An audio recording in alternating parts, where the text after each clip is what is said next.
right, I should fix it. Can you hear me?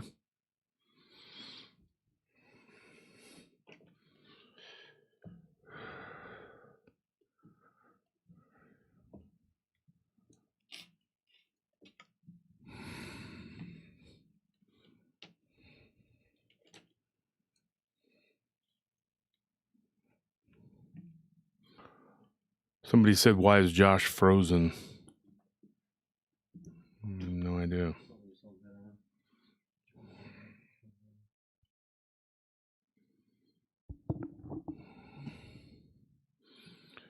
Said, I can hear you now. Waiting for the chat room to fill up a little bit. Oh, God, I did a hellacious upper body workout last night. Went to a gym that's known for bodybuilders.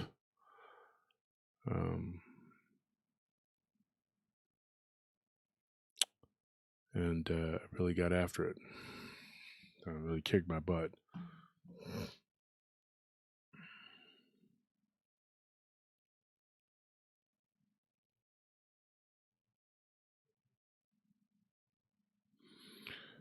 So, got on the incline press. Incline press typically is a lot of people's weakest point, and as for me too, when I was younger, the incline was the weakest of my chest. Now it's the strongest.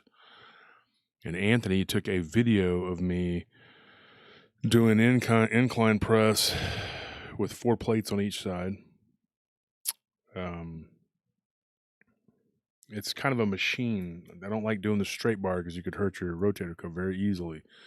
But it uses the actual plates, and it's just a machine that keeps you balanced. It's I haven't seen one like it, and that gym has all kinds of. They have this wide chest deal where, after I had already burned my chest a little bit, I was like wanting to know how much I could do on the incline after already having done the flat bench. So I got on there, and I would like to show the video, but I'm kind of hesitant because it showed my belly sticking out, so I'm kind of self-conscious about that. But anyway, he took a video of it, and it was of me doing 4 plates on each side, a set of 10. So I believe each arm of it it's individual, and they weigh about 15 pounds. So it was basically, I think, 390, which is almost 400 pounds. And I did 54 reps. So I'm for a 45-year-old guy, I'm still pretty strong. Not bragging, I'm just saying it is the fountain of youth. And while I was in there working out, I was pretty impressed with myself. A guy came in there and started doing dumbbell flies with 120s. He was doing sets of like 5 and 6. And I can do 120s, but the guy was 55 years old. And he was killing it. And I was like, I said, I hate to ask this question. We started talking. He was here on a business trip from San Antonio, and said that he actually has been working out for like 40 years. He's got about 10 years on me. And he explained that he didn't look 55, but I asked him, I said, how old are you?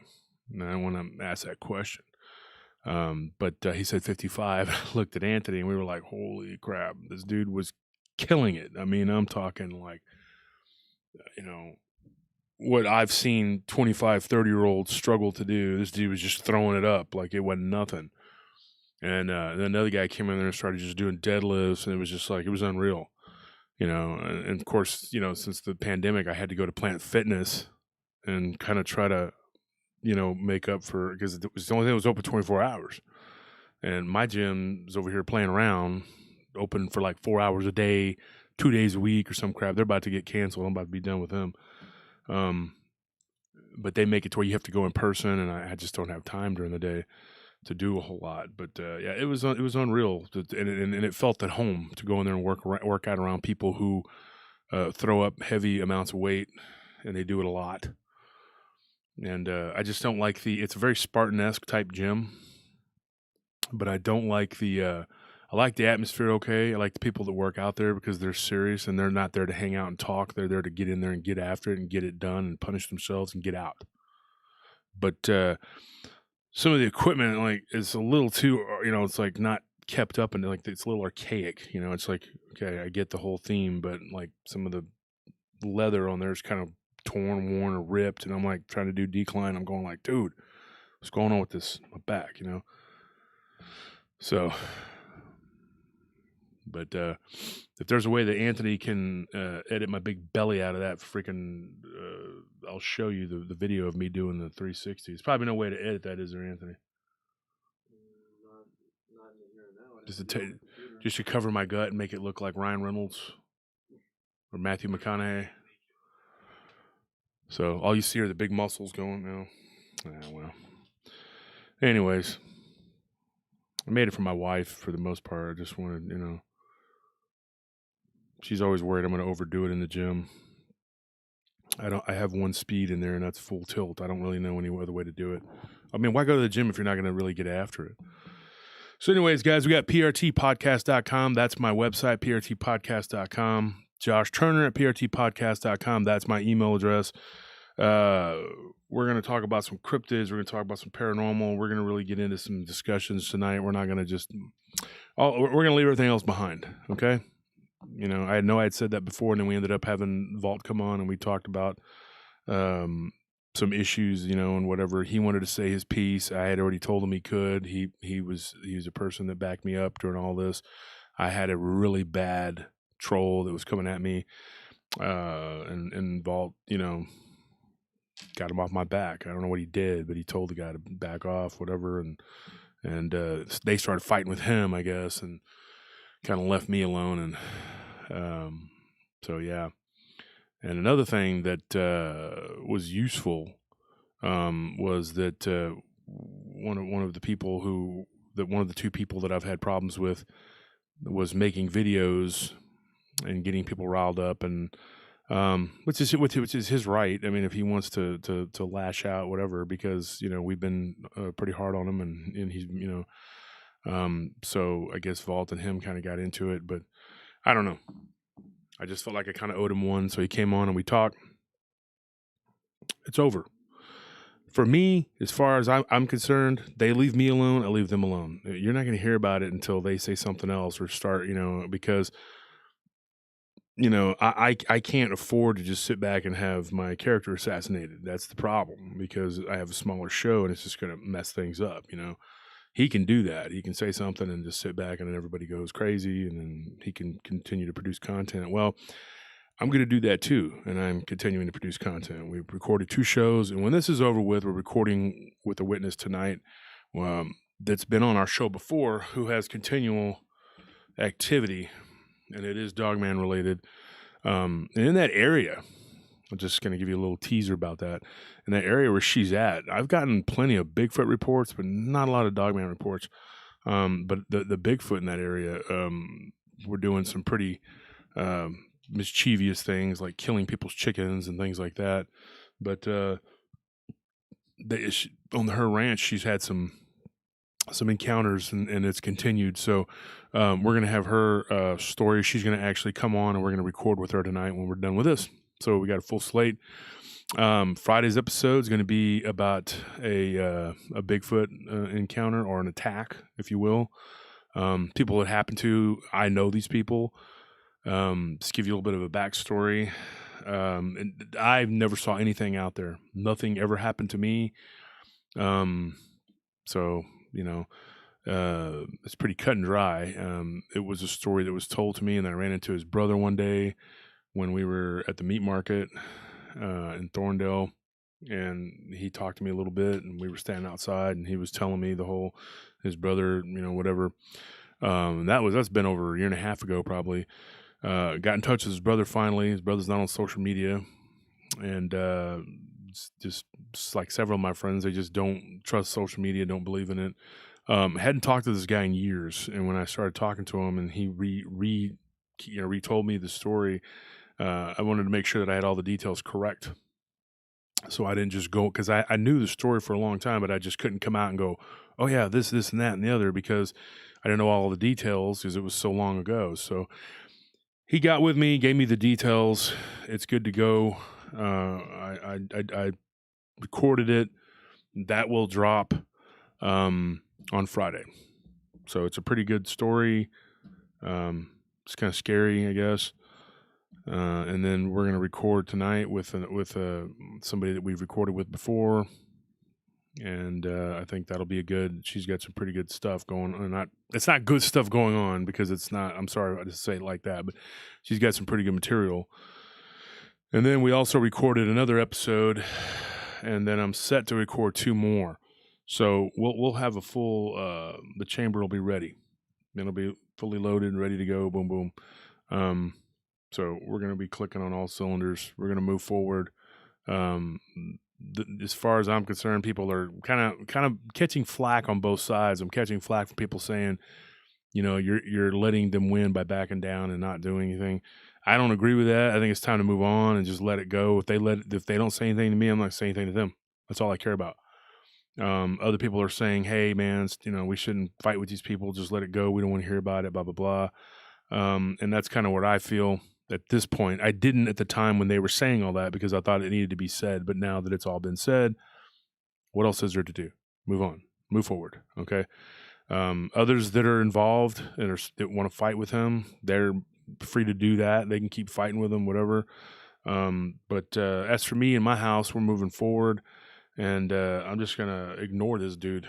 I'm not gonna pay him any more views, any more whatever, by giving him likes and views, by giving him press. All I'm gonna pay him is no mind, and that's it. Says here, Susan, Young, High Wolf, Nelly, Anthony, and PRT family. Thank you for your donation. I appreciate that. Very, very kind of you. Keeps the show going. My hair's a little, I don't know, and I'm never really happy with it. It's time for a haircut, but I've been so busy. I haven't had time to do anything. The company continues to grow. Here's the other thing. We did get our land, and we're just gonna sit back, and we're gonna wait until we get it all squared away, get it cleared, so we can begin the building process. And that may, at some point, take away from the show a little bit, but once that's all done and taken care of, it's going to be much easier, much better for us to deal with the show, because we can record it from there. We can come to the studio. We can do whatever we need to do. There'll be a lot of advantages to having it, built. It's just going to be a nice change of pace from what we're used to. Get out of the main city, because I'm tired of being inside of this city.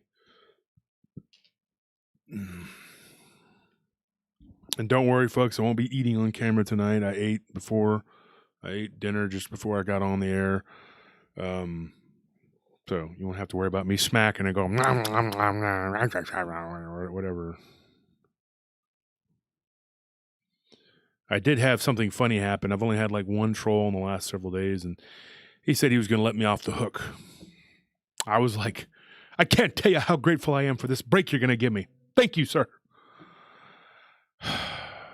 I was up at night thinking, man, is this guy going to let me off the hook or not? Am I on the hook? Am I off the hook? Am I on the hook? I'm off the hook. It was hard. I couldn't sleep. I was like, But he's going to let me off the hook. That's probably the most important thing that's happened to me in the last week, is that anonymous person is going to let me go. They're not going to destroy my soul. So, hope. Says, what information do you have about the big-headed Dogman? Much love to everyone here at PRT. I can tell you about the big-headed Dogman. His name is Russell, and he goes by Diablo, and that's my brother. Got a huge head. Big fat head. Big old fat head. And I know he's probably at home listening. So before he starts trolling me, I'm going to tell him, hey, I'm just kidding, dude. So anyways, yeah, that's what's going on. What I can tell you about the fatheads, as far as I can tell, that there are different types of Dogman. A lot of people have asked me that question. They've asked me about it, like, what are there different types, different that and that.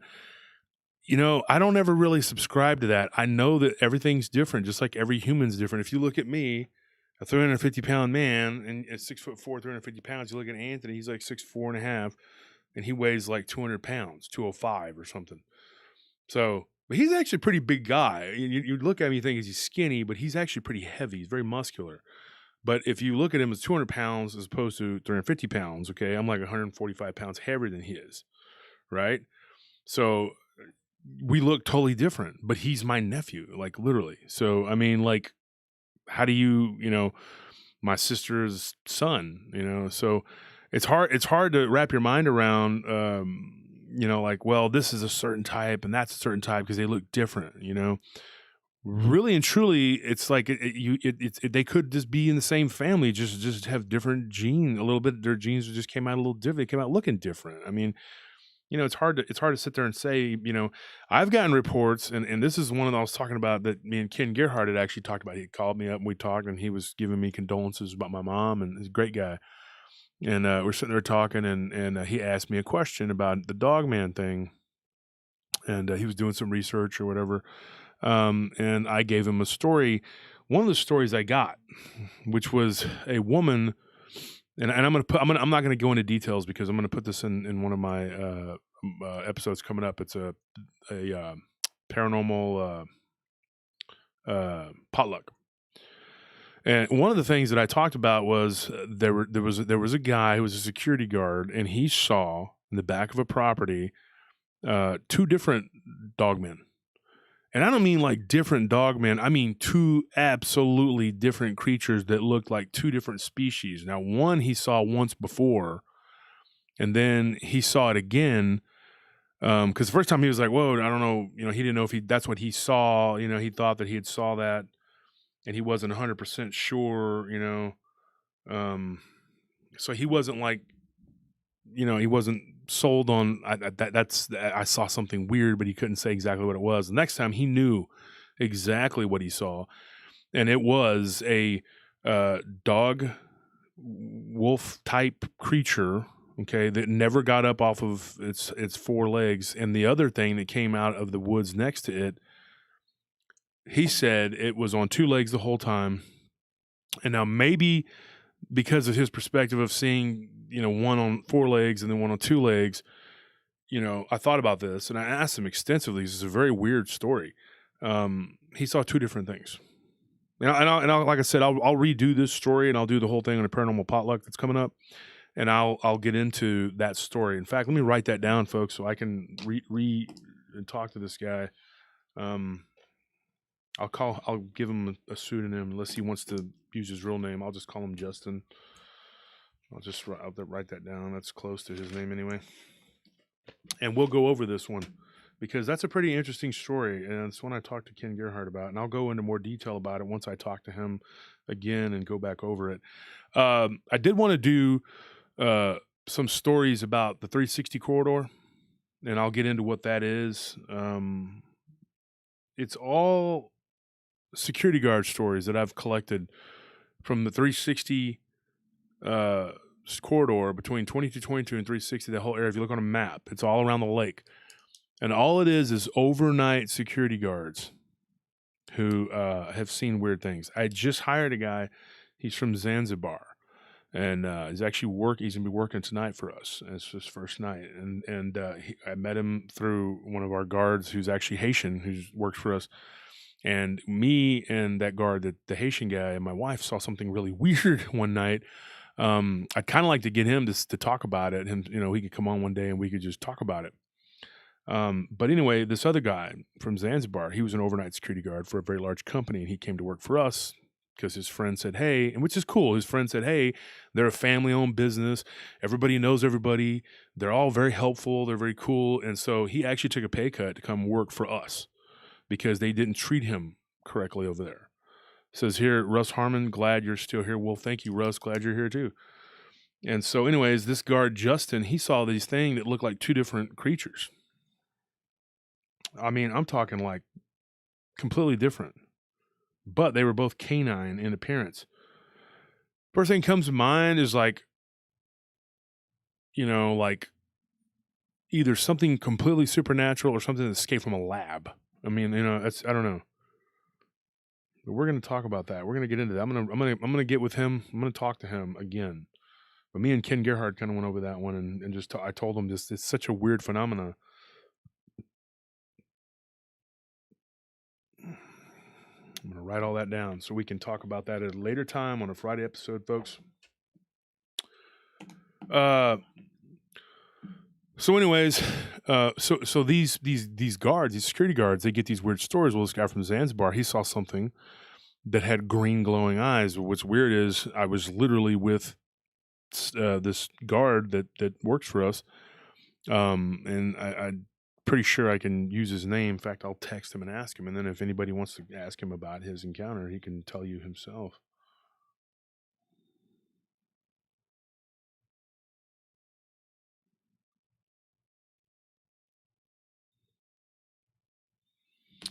But anyway, we saw something weird out by the lake. It was a canid, wasn't a Dogman. I can tell you that. I don't know what it was. To me, it's like closest I can come to describing it would be like a mandanimal. I don't know if you know what those are. It's like the Mandela effect. People are saying you see all these weird animals now. We don't know what they are, where they come from. That's the only way. That is the only way I could describe what we saw. It was just a weird looking. I talked to Cindy Respotnik. She's from Dogman Believers Only, and she gave me her take on it because she had a theory about these creatures. I remember it looking back at us and had green eyes. My wife and me and the guard that was with us, it looked like a baby deer at first, but it was a canid, and that's all I'm going to say about it for right now. And then I'm going to have maybe him or Nelly can come on and talk about it, and we can all discuss what it was, and y'all can give me your opinions or thoughts.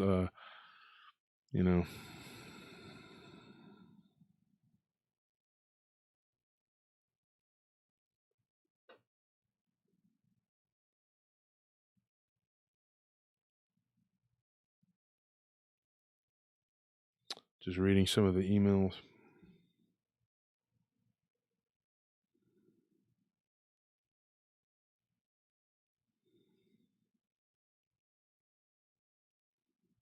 Curtis asked, when are you revisiting the Hernandez Ranch? Well, I'm actually never visiting that again, but you mean revisiting the story? Yeah, we'll get to some of that. We got to do what's his name's story.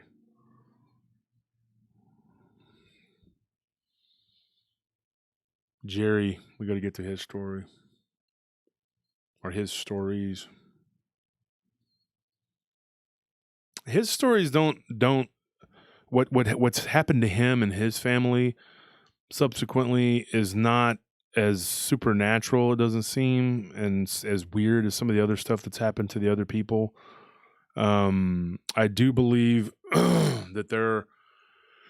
I've had a lot of people ask me this. Do you think that it's spiritual? That's what's going on there. It's physical, or do you believe that it's both? I do believe it's both, but I believe that these creatures are capable of both. If that makes any sense, I don't know how to describe it to you, other than to say that I do believe that there are two different things going on that are actually from the same source. If that makes any sense, I that's the only thing I could come up with. If you it forced me to come to a conclusion, I would say it is something that is demonic in nature, but not completely spiritual, if that makes any sense. I know there's a lot of talk of Nephilim and of the bloodline and all that, and I believe that this could be what accounts for these things, whether it is completely spiritual or physical, it is manifesting itself in a physical way. So I don't know.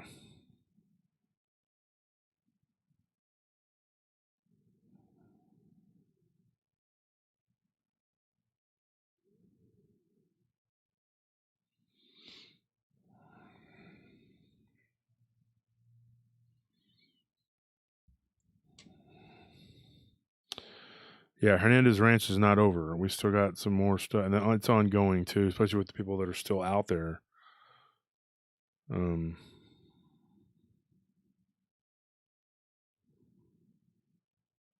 just as this the one we're going to talk about with this person that I'm going to record with later, it's an ongoing phenomenon out there where they're at. And a lot of times this stuff doesn't just go away, it just keeps going. Lou the good dude, you're arguing with a person about Bigfoot? Is that what you're doing? If people don't want to believe, they don't want to believe. You just move on.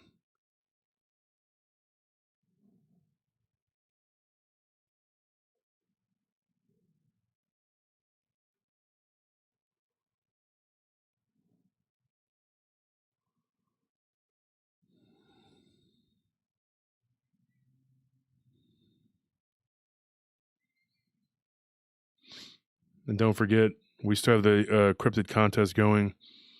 The artwork, the Willie Williams artwork contest, that's still going. The Cryptid of the month is Jersey Devil, and I've gotten a couple more submissions, so that's cool. The month's almost over, and everything kind of got shot to heck. So, with all the upheaval, all the things that have been going on with the things that went on last month and this month, it's been a mess. It's been a whirlwind, and I've been having to deal with a lot of stuff. But we're still managing. We're still going to get it. We're still going to get it going.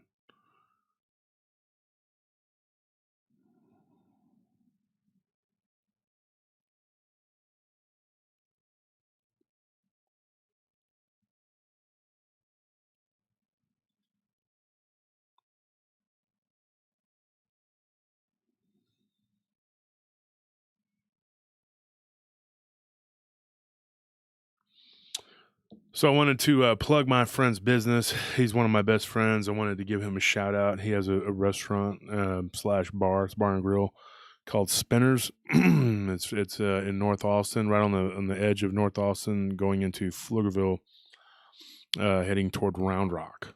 Okay, like Round Rock, Pflugerville, and Austin are like all right there together, and it's kind of right there in the middle. It's almost like a in between spot. But they have the best food ever. They're really, really good burgers, and they have a seafood platter thing. It's got crab legs on it. It's out of this world. It's got crawfish. Really good. I guess it's a crawfish boil, but they have crab legs on it. And then my favorite is the smothered turkey legs. Best turkey legs ever. So if you're in the Austin area, if you're ever in the Austin area, you got to go to Spinners. You got to check it out, and it's great. Another friend of mine, she owns a nutrition store, and I want to give her a shout out because she has helped me, my wife, and all of my family and friends with supplements, and she knows just about everything there is to know about health and wellness, and that is Total Fitness Nutrition, TFN, and it's at the Lake Creek Plaza in Austin, Texas. So if you're ever in Austin, hit those places up. I'm not getting anything for promoting them. I'm just doing it because they're good people who've helped me and who've been friends of mine for a long time. So they have good products. Otherwise, I wouldn't promote it. It says here, Chris Cliff, thank you for the donation. What information do you have about the big-headed Dogman? Much love to everyone here at PRT. Like I said, the big-headed Dogman, it could be anything. I mean, there could be just different ones that have larger heads, like they could all be related and still have the same genes, but just, that's a recurring gene, or it could be a genetic manipulation. Like I said, when I get a Dogman story, I don't really go and make a distinction between, oh, this one had a gigantic head. A lot of times they do have gigantic heads, and then sometimes they just look like a regular creature. I mean, it's just if there is such thing as a regular Dogman, regular creature. So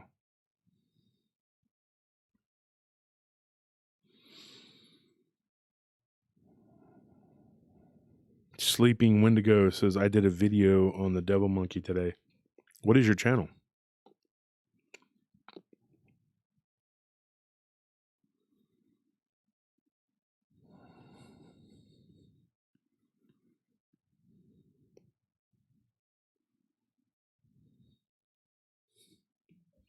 Hold on one second, folks.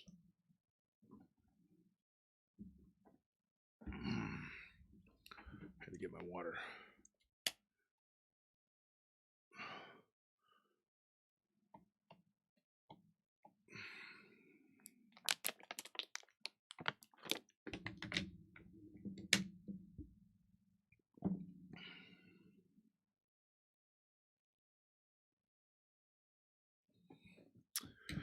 Okay.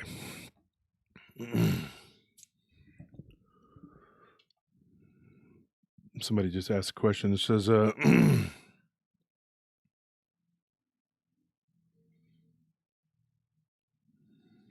Josh, is there signs one can look for that Dogman may be around?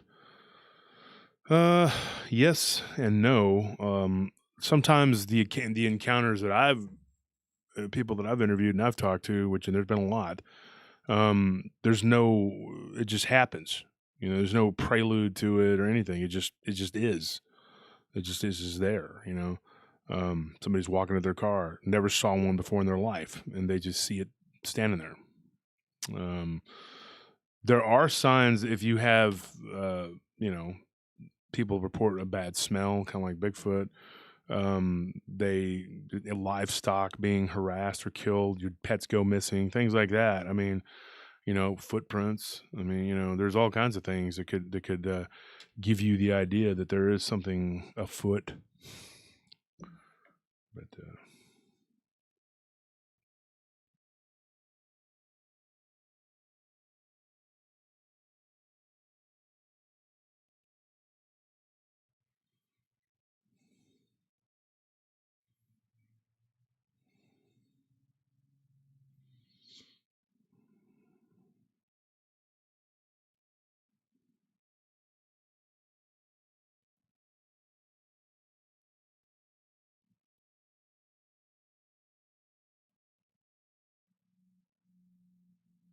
I'm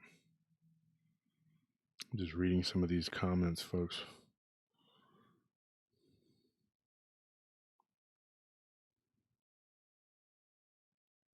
It says Roxy W. I believe a dogman's been stalking my house for about 10 years as he went to kill me. Hit me up and talk to me. I'm on Facebook Messenger, and I have an email address, Josh Turner, PRTpodcast.com.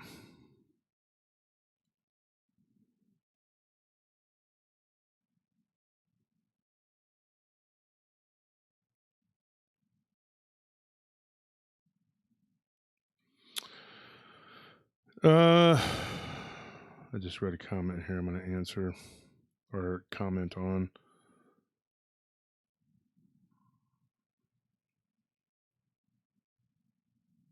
I think I just lost it. Wish I could see this better. It's so small on this side of this deal here.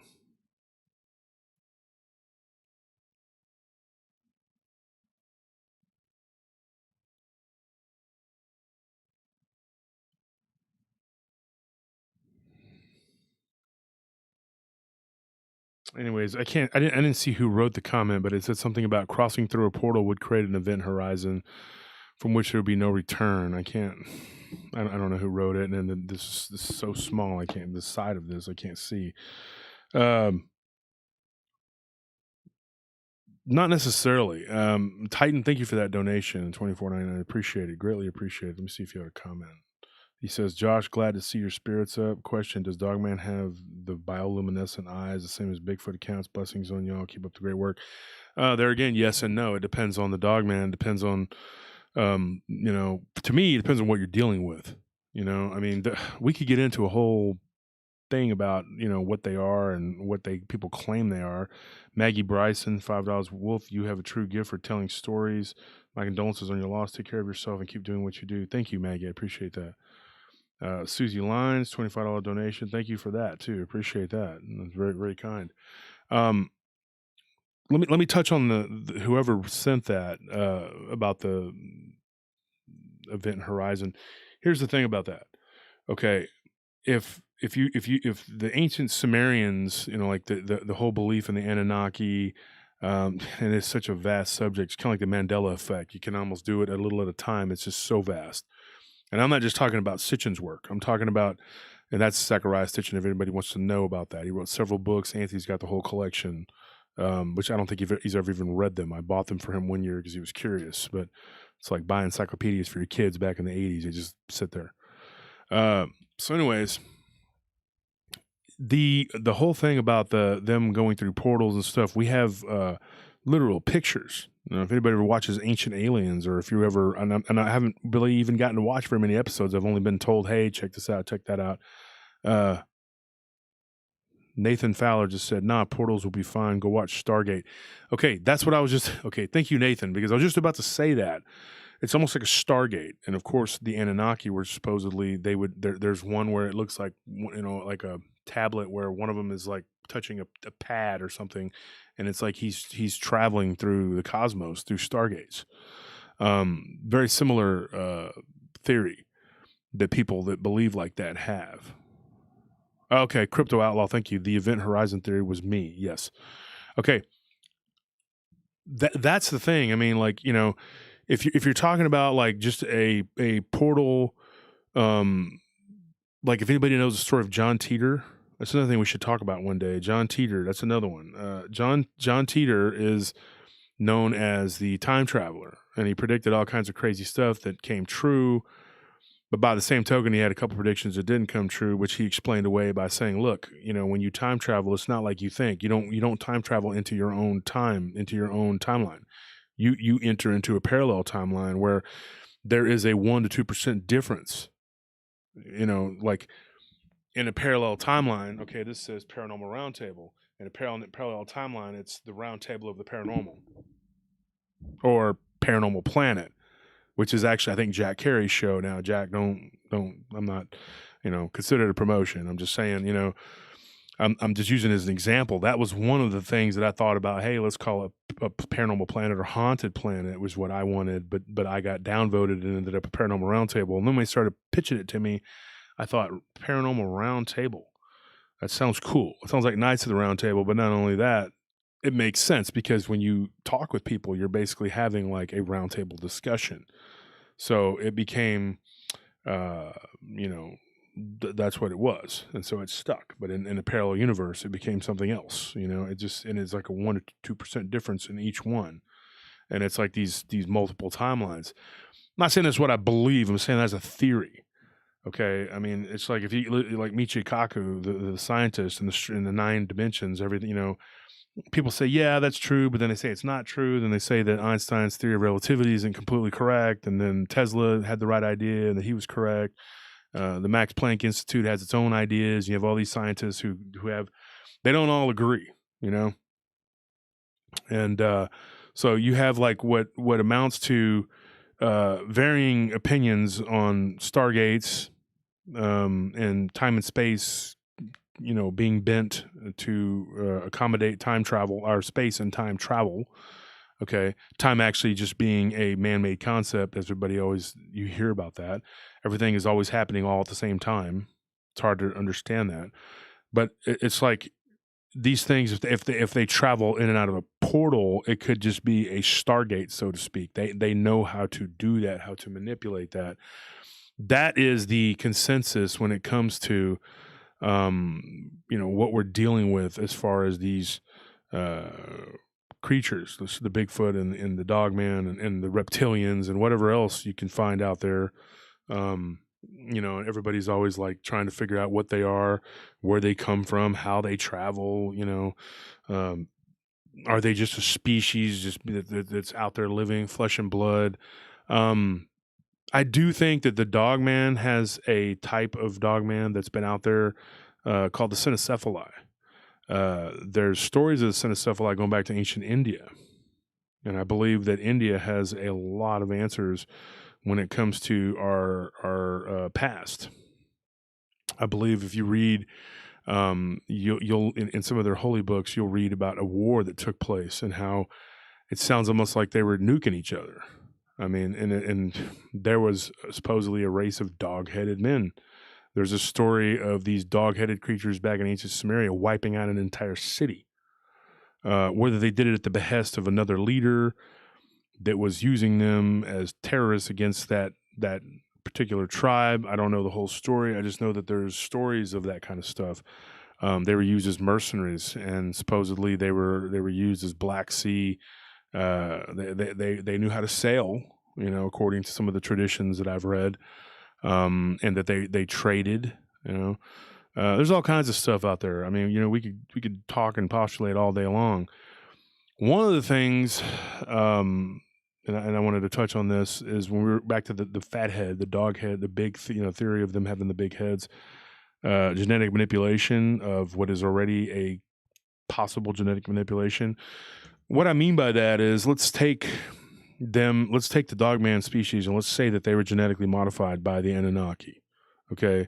A sort of, or maybe any antediluvian society. Let's talk about Atlantis, the Lemurians from Mount Shasta. Let's just say that they, for argument's sake, okay, let's say that they created a race of dog-headed creatures for whatever reason, to be warriors, to be hunters, to be guardians for them, whatever. Pauline Rome, thank you for your donation. Appreciate that. Whatever you want to call it, okay? They created a race of beings, and then let's say that they existed as a species for 10,000 years, 20,000 years, whatever number you want to throw out there.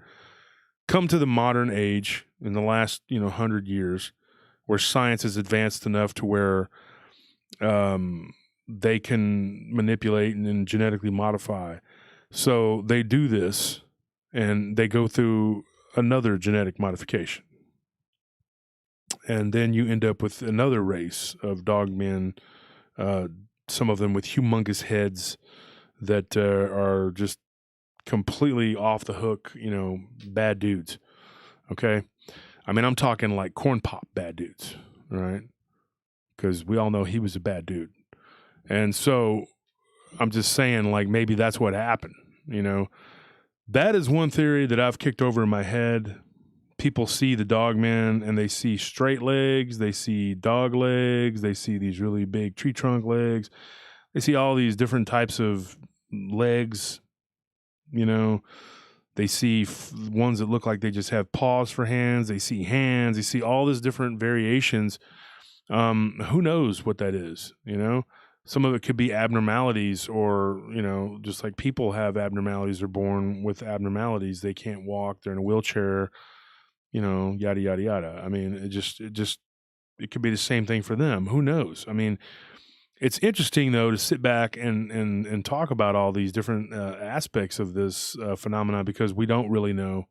But it is, if you really get down to it and you talk to the right people, you can come up with some pretty good puzzle pieces, man, and think, that fits there. But without real proof, we still have a hard time saying, hey, this is what it is. It's, watch is pinching me a little bit. It is what it is, so you have to do your homework, do your research, listen to 1,000 different people, and then maybe you can come up with some kind of theory as to what, but it's really hard. I mean, because every time I think, man, I got this pinned down, you know what? I think I got a good handle on what this is, it just seems like it goes back to, we really don't know what they are. We have no clue. I mean, you can only speculate, Supposedly these creatures didn't have a language, they would just kind of bark and grunt and growl and whatever, but they were able to communicate, and they understood human language. Now, of course, everybody should go back and read about St. Christopher. St. Christopher was supposedly a dog-headed creature who ate people. But then he listened to, I don't know if it was Paul, the apostle. I can't remember exactly what it was. He was listening, or he was reading one of his speeches or something, and and don't quote me on this, but I remember just reading it like briefly, and he accepted Christ, and and then he was transformed. But there are pictures of him as a dog head, as a wolf-headed saint. I mean, I don't know.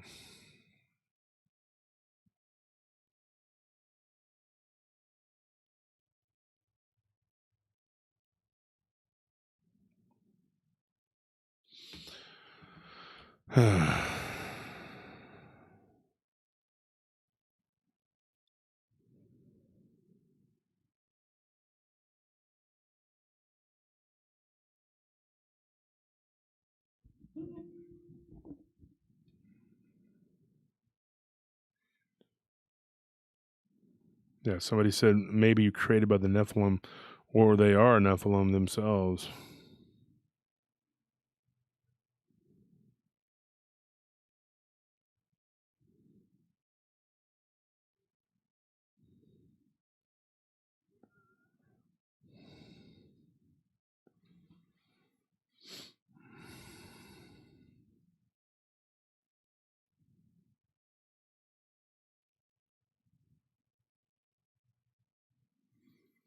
Uh, Somebody had said something to me. They sent me a message about Jeff Nadolny. Apparently, he was saying something on his channel. Nothing bad about me. It wasn't anything. He just said that he tried to communicate with me, and I didn't get back with him. I did actually communicate with Jeff for probably only the second time ever. Seems like a nice enough guy. I really don't know much about him. He reached out to me and had given me condolences when my mother had passed, and I didn't even see it. I just had so many messages that I was starting to just, because there was a bunch of negative stuff, but there was a lot of positive too.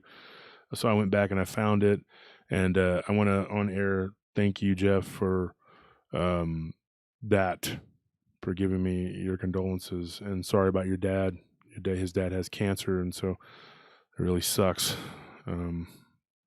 I did say some things before in the past, not necessarily about him, but about his Victor guy, who I still don't know the whole story because I haven't gone back and listened to it. So just to clarify, the only thing I know is what was told to me, what was read to me, what I heard. I heard a little clip of it, that somebody had sent, asked me my opinion on it, not even knowing Jeff, and just gave my knee-jerk reaction opinion. Was just, I don't believe the guy. I don't blame Jeff. If Jeff's bringing him on the show and the guy is saying stuff, the guy could just be putting him on.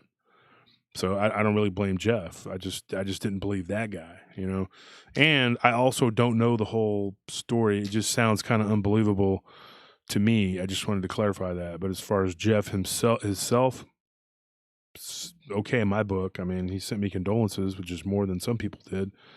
He didn't attack me. He sent me condolences. And so I have no negative opinion about him or ill will toward him. It would be a shame if that person, though, was taking advantage of him and telling him stuff and but that's his deal, man. I mean, I also did get invited to go on to, oh man, it's embarrassing. Hey, Anthony, maybe he can tell me. I just saw the text. Hey, what is the show that invited me to go on to? The Spaced Out Radio. Okay, and Anthony has advised me to do the show. I have been invited to do lots of shows, and I have typically turned it down to Anthony's chagrin. He says I should be out there doing more shows. Is that correct? Yeah, because it's exposure for you, but no work for me. Oh, okay. So it all goes back to your comfort levels and your likes and dislikes. Okay. Absolutely. You go on other people's shows, I don't have to edit it. They do all the work, and you get the benefits. Oh, really? Yeah. And then that helps. How does that help our show? We get more subscribers because they see them on other people's shows. Okay. And then I have to go and do that show and our show. Yeah, but nothing. But I have to only do our show, so you do more work. Oh, I do. It's millennial logic, folks. It's all about getting out of work. Seems to be a recurring theme with them. And then the boomers, they're all like, I don't know how to work an email. And then they use it constantly, but then they don't know how to use it.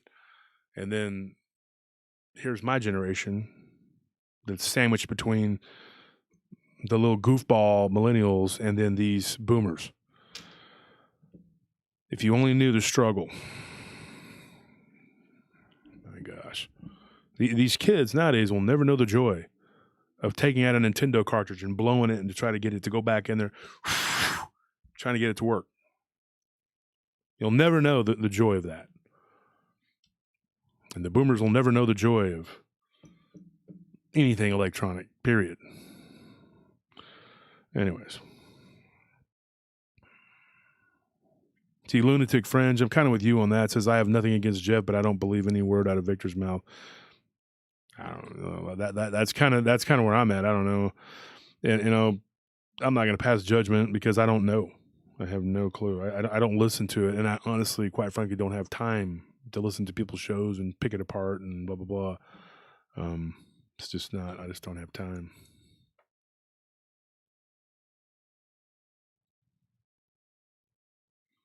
A jar of pickles says, I find him to be credible. He just knows way too much.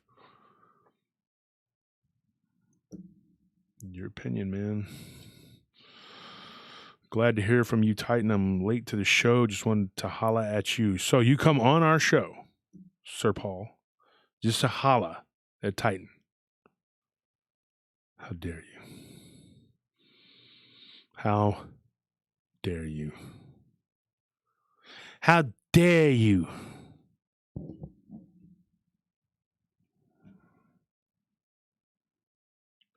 What's up, everybody? An impromptu truth.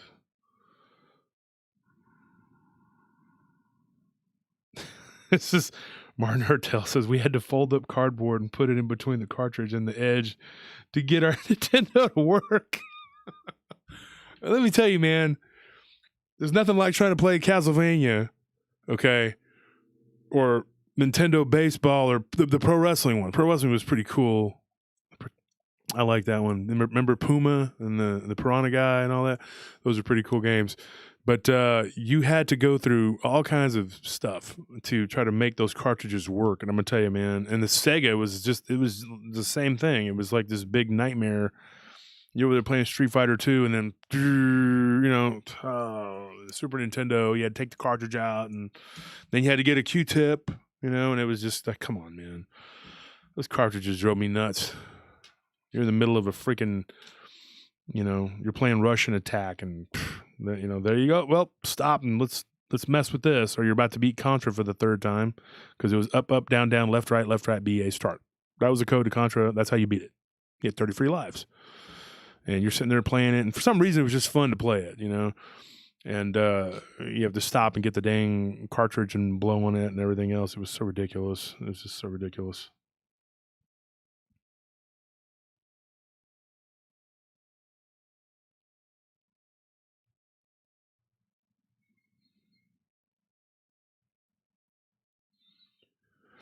Paul Silence says, whether you believe Victor or not, let me read his comment real quick. I agree with this comment. Whether you believe Victor or not, I think the main thing is there's a safe space for people to feel encouraged to tell their story. If we shoot them down in flames, others may not be forthcoming. That's true.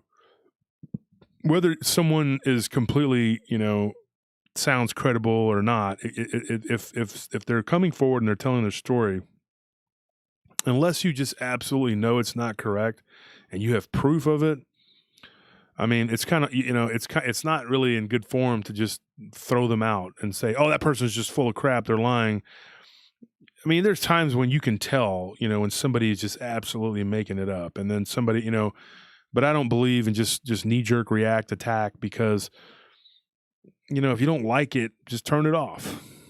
Don't listen to it. You know, I mean, it's that simple. I've gone on to listen to a channel or two, and I'm just like, okay, I'm done with this because it's, you know, it doesn't it's something about it doesn't sound right, whatever.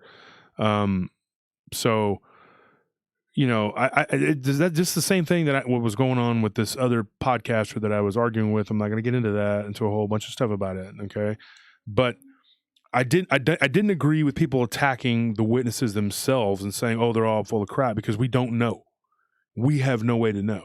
And that's a big problem with a show like that, is that, you know, you're going to get people on there who are obviously shining you on. And you, unless you have some sort of crystal ball and you're magic or something, or you're a time traveler or whatever, some sort of, you know, celestial god, you have no way to know.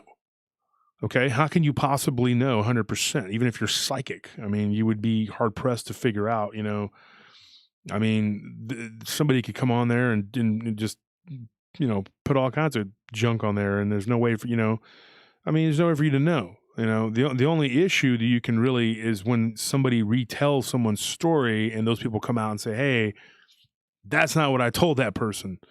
One person, it could be a situation where that person's just sour grapes, or they had a falling out with that guy, or they don't like that guy, they have an agenda. But when it happens like multiple times, multiple people, that's when it's a problem. I mean, that's when you can go, okay, you got several people here that are saying this person has mismanaged their story. And that's not good. But when somebody comes on Jeff's show or the other guy's show or whatever, you can't attack the witness, because then the witnesses will be like, well, I don't want to come on and do any of this because I'm just going to get made fun of, But when a witness comes on and they are, obviously being as sincere as they can be, and maybe they don't get all the details exactly right, people are nervous. They get on and they talk, and they can be nervous, and sometimes they may misspeak, and then somebody just sitting there, oh, they're all lying automatically. I heard it. They're lying. Earlier they said 1918. Now they're saying 1917. So what? I mean, they might have been confused a little bit, or they were nervous. You never know. I mean, it's like, you just never know.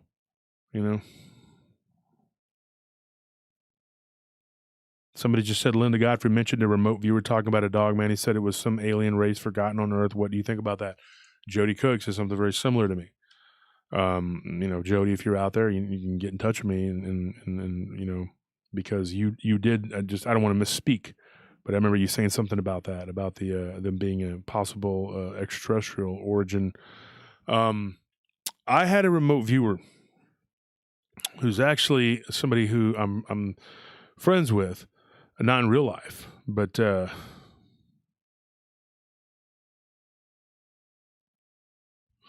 so anyway, this person remote viewed my Dogman experience, and what they were able to come up with was pretty interesting. They knew the color of the house that is no longer there. That house was taken down in the early 2000s. They had no way to know that. I had never given that information out on the air. I did an article for a magazine in Britain.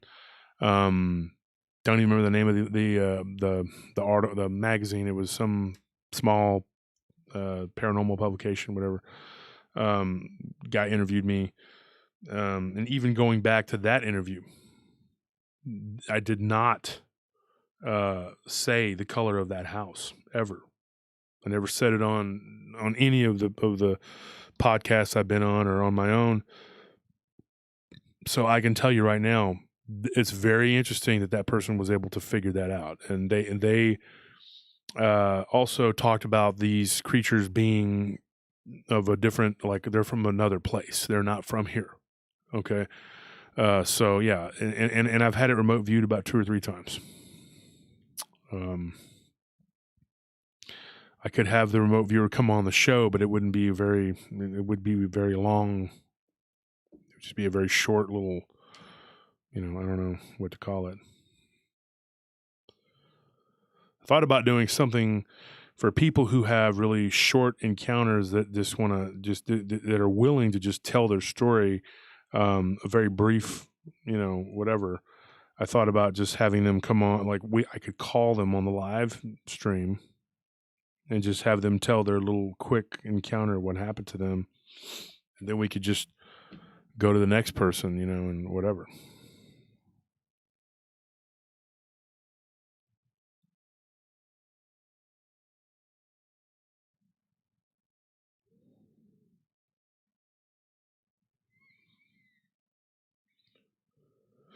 Crypto Outlaw says, Josh, I have a remote viewer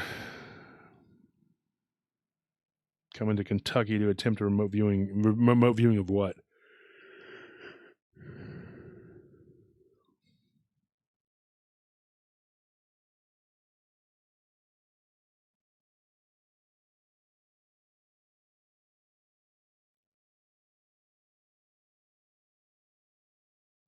Martin Hertel. I was the first person on my block to KO Mike Tyson in Punch Out. Flex. Martin, thank you for the donation, by the way. Thank you for that just a $25 donation. Martin, I like your comment. Besides your donation, which is very generous, I like your comment. That's pretty cool, because I never beat Tyson. I could beat Super Macho Man, but I couldn't beat him. I never beat Tyson. Just like on the regular Castlevania, I never could get past death for whatever reason. I couldn't, and me and my friend Keith Bell, we just kept losing. It was freaking annoying. Sat up all night drinking Mountain Dews trying to beat it. Couldn't do it. I think he eventually did it, but not with me. I never beat it. My wife could beat Legend of Zelda like with her eyes closed. It's another game I never beat. I just kind of got tired of it. I beat a lot of other games though.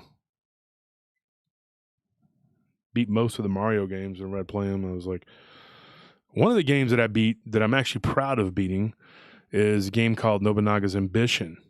Now, if you've ever played this game, I believe it's a Super Nintendo game. It is one of the absolutely hardest games like to defeat, and in my opinion anyway. And I beat it, but I sat there for 2 days and practically didn't do anything else but play that. Ignored every other aspect of my life, including work and the girlfriend I was with at the time. It was like, whatever. I'm trying to beat this game. People are knocking on the door and I'm ignoring it. Yeah, it was like that. But I finally did it. It was like, what it is Nobunaga was the one of the people who's credited for uniting Japan. Now, there's actually a series out right now. I don't know if it's still on. It's on Netflix, and it's called Battle for Japan. Samurai. Do you know what that show's called, Anthony? Something Samurai. Age of Samurai. Battle for Japan. Yeah, and Oda Nobunaga.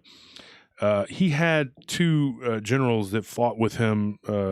One was Toyotomi, the other one was Tokugawa. And those two ended up, of course, shaping the future, became the face of Japan and going into the future. Tokugawa ended up, Toyotomi, I believe, he, like after Nobunaga was killed in a siege, then I believe Toyotomi took over, and then he ruled for a while, and they had a disastrous invasion of Korea that resulted in them just fighting for years in Korea and being bogged down, and then the Chinese eventually helping the Koreans to drive them from the mainland. And then Tokugawa eventually succeeded him, and then for years he became a dynasty. So that's the whole story behind that. But it's pretty cool. It lays it out there. And so anyway, the game that I was playing, it was about that. And Castlevania to me is one of the greatest series of all time when it comes to the. And there's actually a series, a cartoon. I've only seen a couple seasons on. I think it's on Netflix, but it's one of the greatest games ever. It was just it just kept going. They made more and more and more. Symphony of the Night. They made a bunch of them for the GBA, the Game Boy Advance. They made a bunch of them for the DS. And my brother became like a fanatic of those games, and he played them all the time. Pretty cool games. Somebody said Dante's Inferno. Yeah, it's a pretty cool game too. So, back to the business at hand. Anybody have any good questions? Cryptids, ghosts, alien abduction? Hit me up.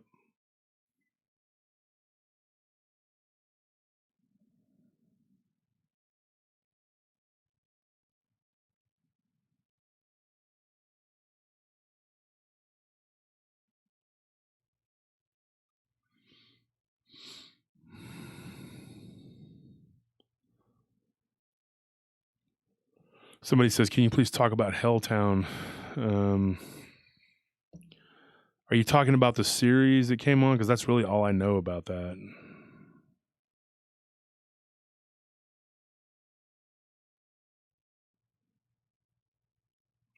This person says Zanzibar has its own very unique cryptid, the Popa Bawa. Ask your friend from Zanzibar about that. Hey, Anthony, do you got his number? Yeah. Ask him about the Popa Bawa. Just message him. He should be about half hour into his shift. Just say, hey, some people on our live stream are wondering about the Popa Bawa. It's P-O, I believe. Popo Bawa. Okay, I can't find it. If you could repost that would be a big help. We'll get to the bottom of this. Maggie Bryson, Symphony of the Night was amazing. Yes, it was. Okay, somebody just said something right here. Lene Perkins, I'm curious about the small cat people in Afghanistan. Okay, I got a story from a girl from Iraq who works overnight at one of the gyms at the kid gym, basically the beginner gym that I had to join to try to keep myself in shape. Doing the maximum amount of weight on each one of the machines. I don't want to set out the lunk alarm because if you're too big and too strong, they punish you. But yeah, there's a girl from Iraq that works there, and she told me a really weird story about these cat-looking things. And I've gotten several reports of something very similar to that. A buddy of mine, actually Tony's stepdad, had a roommate that was from Afghanistan who told me a bunch of weird stuff. So yeah, that's another thing we could talk about, is just those weird, you get these weird stories of these creatures in different regions. It's like to me it makes sense because each region has its own type of critter, or or demonic entity or jinn or fairy, whatever, if you will, depending upon where you're at.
Okay.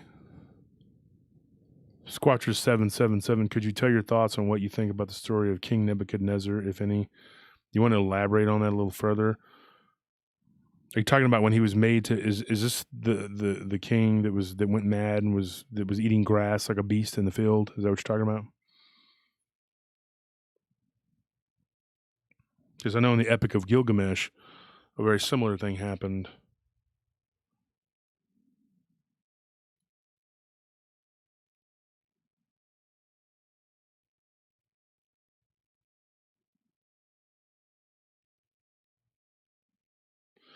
It says Marzulli has the lowdown on the red-haired giants. You're talking about L.A. Marzulli?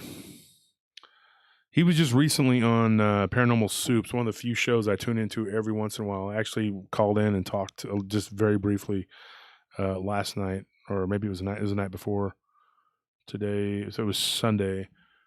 Jason Bland, I talked to him earlier about maybe coming on and talking a little bit. But he was busy. He said that we would definitely get together and get it done, though. He has a pretty interesting show. I like Paranormal Soup. He puts it on Facebook. That's when I see it. I don't know what he's got as far as YouTube. I don't know if he's got a YouTube channel or not. But he's definitely, I like his show.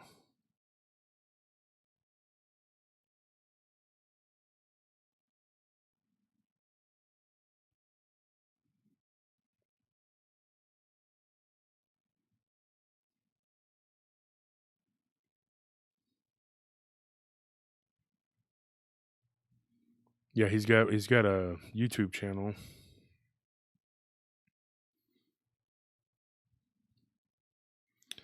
He's got about 1,700 subscribers, going on 1,800. But he's got a pretty good show. It's not real large, but he's got a good voice, and he does,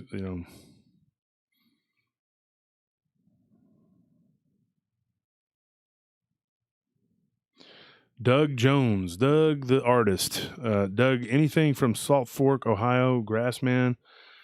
Not at the moment. I've heard a lot of stories about the Ohio Grassman.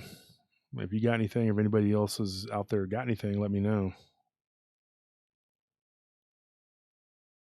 This person says, Josh, have you heard of Dogman with tuxedo or brown and white coloring? Believe that the piebald gene is missing from their DNA, hence why I ask.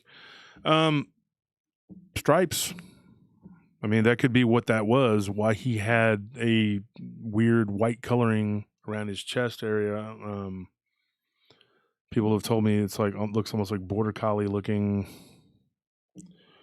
I don't know. I mean, I didn't see it, so I can't. I just can only tell you what I was told.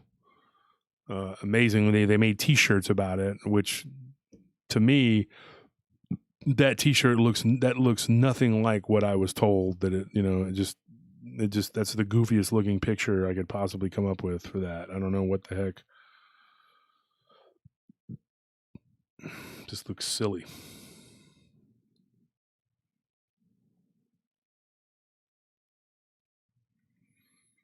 It says here, I am a fan of Space Tech Radio. Cannot wait to hear your conversation with Dave Scott. It will be awesome.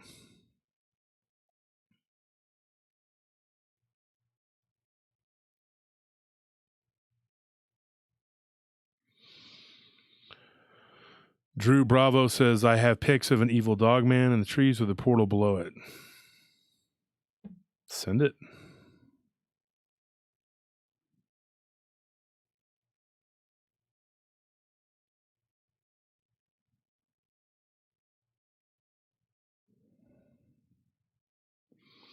Empire Revelation, what do you know about Helltown, Ohio? I was there tonight. I don't know. Tell us what you saw.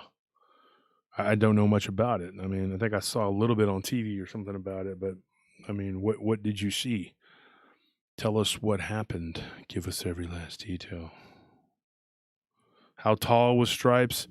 From what I remember, he's about 8 feet tall. I think. I think that's what they told me. I mean, when he was grown.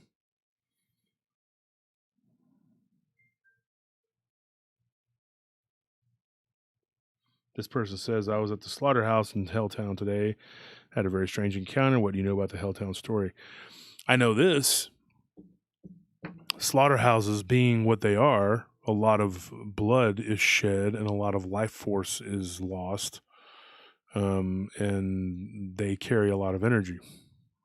I've been in an abandoned one before as a teenager. And or actually, I didn't go inside. I'm not gonna lie. I just was outside of it and went with some friends, and we heard noises and weird stuff, and everybody just took off. Let's get out of here. But I don't know. And it was kind of out in the country, so.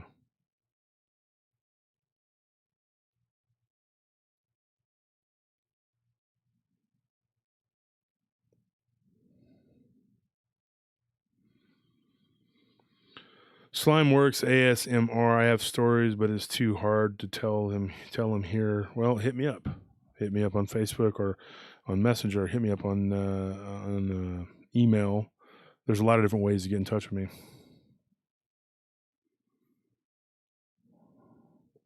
Folks, I'm going to take a short break. I'll be right back.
All right, folks. So, Salid, if you're listening, the Popobawa, if you want to elaborate on that in the chat here, tell me what it is. Give me every last detail. Give me all you got. Give me all you got. Hooah. Give me all you got. Don't hold back.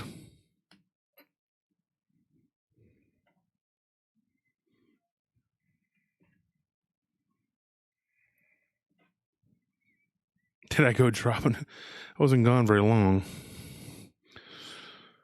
He's live tonight. Check his channel for time. Who's live tonight? What are you talking about?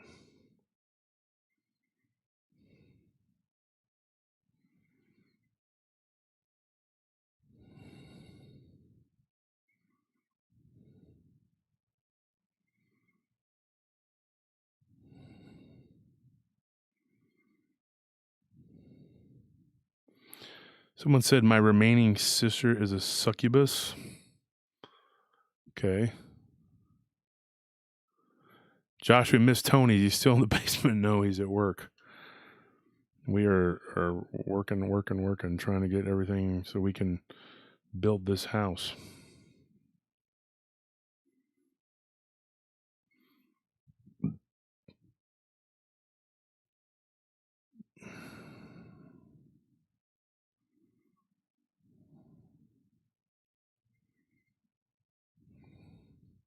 The Skinwalker Cabela's Buda. Let me write that down too so I can tell that. Maybe I'll tell that one next week. If we can get another 100 people in the chat, I'll tell it. But I don't know how we're going to do that.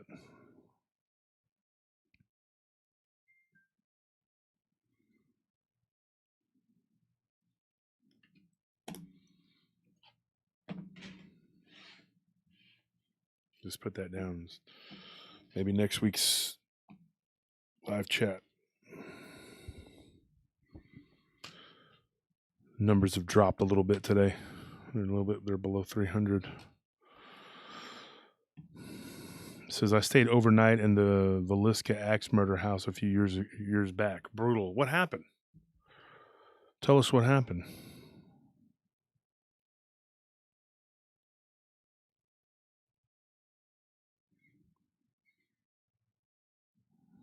Drew Bravo. It says, Josh, can I please text these evil wolf face images to a trustworthy person? Well, I guess you better text them to somebody, but not me, because I'm not that person. Why would you not just send them to me? I simply cannot get them out in an email. I've tried for 3 months. Okay, I don't really understand. Yes, please hit the like button. Thank you for pointing that out. Beekeeper Sablon, what's going on, brother? How you doing? It says here, have you heard of the gargoyle of Nassau? No, I have not. Anybody want to elaborate on that and tell me what that is?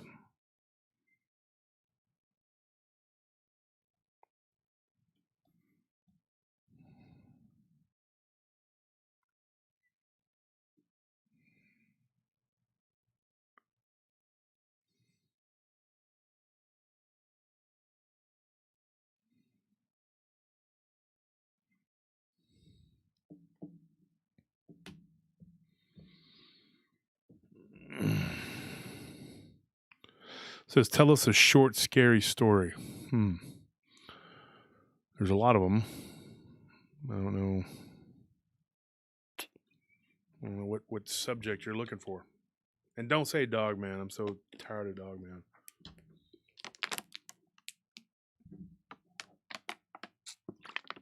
Oh.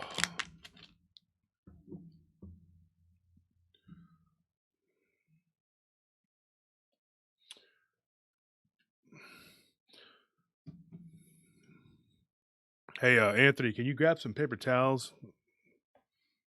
The condensation from my water is like all over the freaking place over here. Enrique Salinas, $25. So glad we're back at it. May this family keep growing stronger and stronger. Thank you. Thank you, Enrique, and I hope it does keep growing stronger and stronger. Thank you. There's water like all over. Can't believe how much water comes off of just a bottle. It's crazy.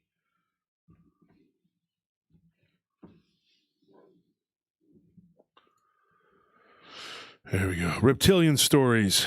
Oh gosh.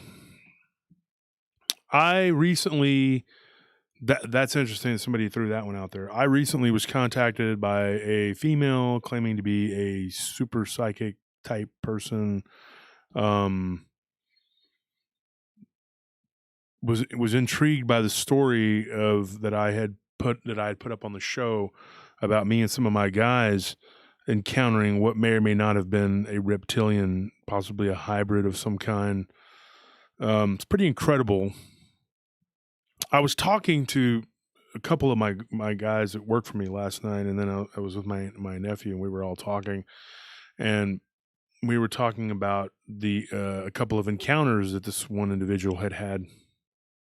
And I explained to him that I believe that if you go back in your life, everybody has half a dozen to probably a dozen encounters of weird and unusual things. But you just kind of go, oh, that's weird. And you just kind of put it out of your mind and you move on with your life. And then you don't even think about it. And then later on, if you're ever asked if you had something weird happen to you, your initial reaction probably, not really. My life's pretty mundane. But if you start going back and you start thinking about every single weird thing that's happened to you, you could probably come up with enough to do an episode. I'm talking everybody. Even people that are absolutely convinced that nothing weird's ever happened to them. Stop and think back. Think on your life. You may not be an experiencer, okay? So maybe you're not as in tune, and it's not really happening to you the way it would be like, somebody that has had multiple encounters with a lot of different things, because those people exist, and they're not just full of it either. Because I'm one of them. I've had a lot of weird experiences, not a lot of cryptid experiences, but like spiritual type things that I can chalk up to being spiritually manifested things. But I can tell you this: I bet everybody in this chat room has probably had at least a few things happen to them, and that's one thing that we were touching on. And so this whole thing with the reptilian dude. It would be hard for me to even accept that's what that was if it wasn't for what his girlfriend had told us. And I'm talking like several of us that were involved. Chief, he's one of the people. My friend Willie, unfortunately, he passed. My friend Squid, there were a lot of us that were involved in this. Scorpion, Diablo, buddies of mine from the past, my own brother, they all saw this guy's eyes slit up. Now, me personally did not see that, but I did feel this ridge on his back when he was being shoved out the door, and as we were fighting. I believe personally that I did encounter what him and his friend both, I think, were reptilian, and there was something going on there, and it just, working in a heavily populated area where there's thousands and thousands and thousands of people, all the time. Just down there from all over the world. So what that guy was or was not, I have no freaking clue. I mean, honestly don't think he was a normal human being. But reptilians, I do believe exist. This one woman sent me a story not too long ago. She lives, of all places, in Sedona. Okay. Sedona, Arizona, to me, is right up there with Mount Shasta, as being a very, I don't know if haunted would be the right word, inundated with activity.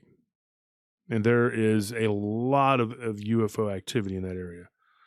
And a lot of people claim to witness UFO activity. I've had a lot of people tell me that they've seen lizards and, reptilian type creatures.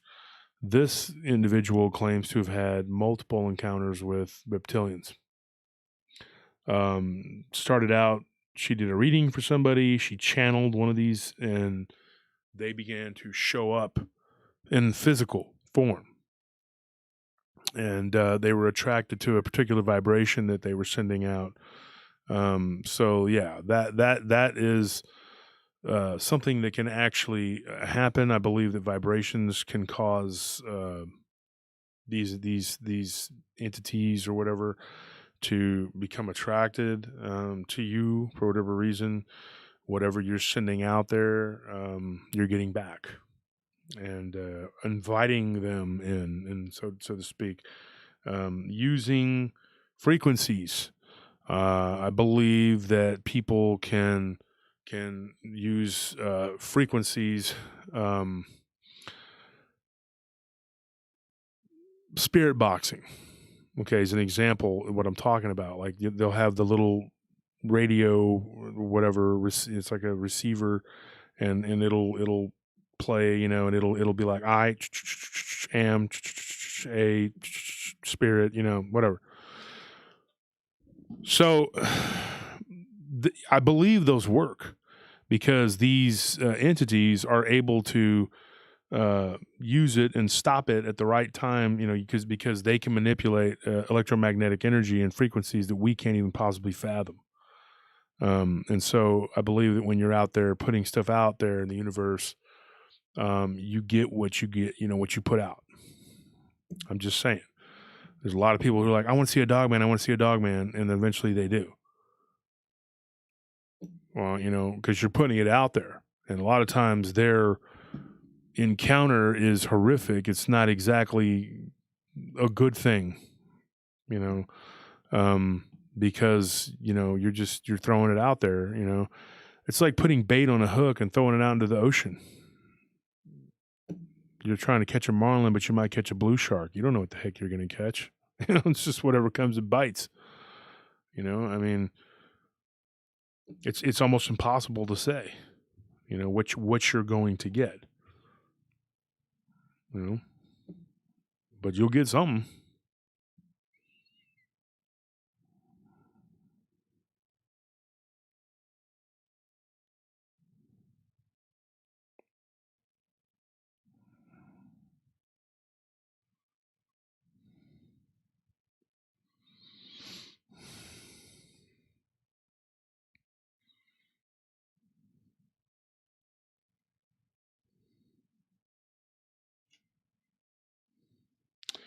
Says, has anyone ever made friends with the Dogman? Yes, I have heard of that. That was on Hernandez Ranch Stories. Have you seen a legitimate picture of a sheep squatch? No. Vampire Stories, got a couple pretty crazy ones. A buddy of mine from Hong Kong sent me one that was pretty crazy.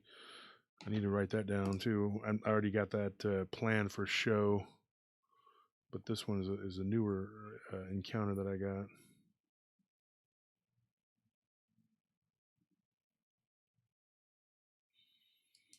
They have a thing called a hopping ghost there, which can almost be like a spiritual type of vampire, but it can take on a physical form of a vampiric type entity. It's very horrific.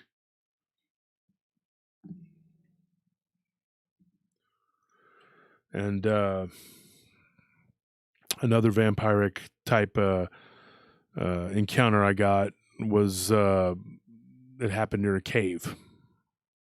So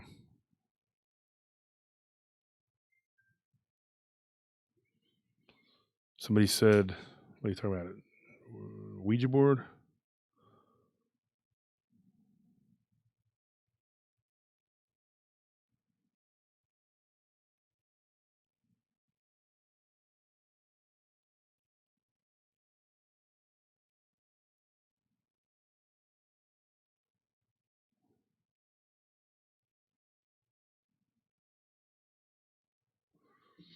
Nathan Burr says, hey, is a Greek episode still on the way? That would be fascinating. What all do you want to talk about? I gave one story. There was a Goatman story that happened in Greece. I wanted to do the Wendigo episode with Ryan, but that's up to him whenever he's ready, because I got some stories about that. I think they kind of tie into to another creature.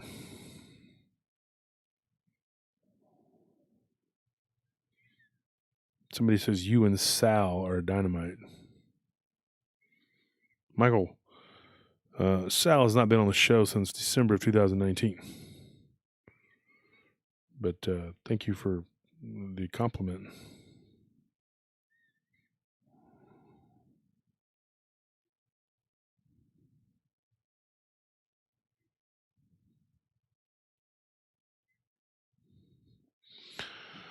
Have I seen the Jinn series on Netflix? No, I have not. I didn't know that there was one.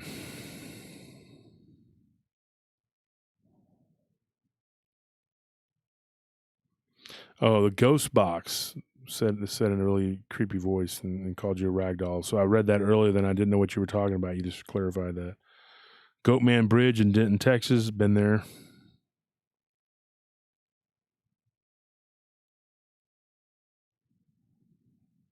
And Ryan, I guess a question for you. Did you do the Demon Shark episode with Ashley?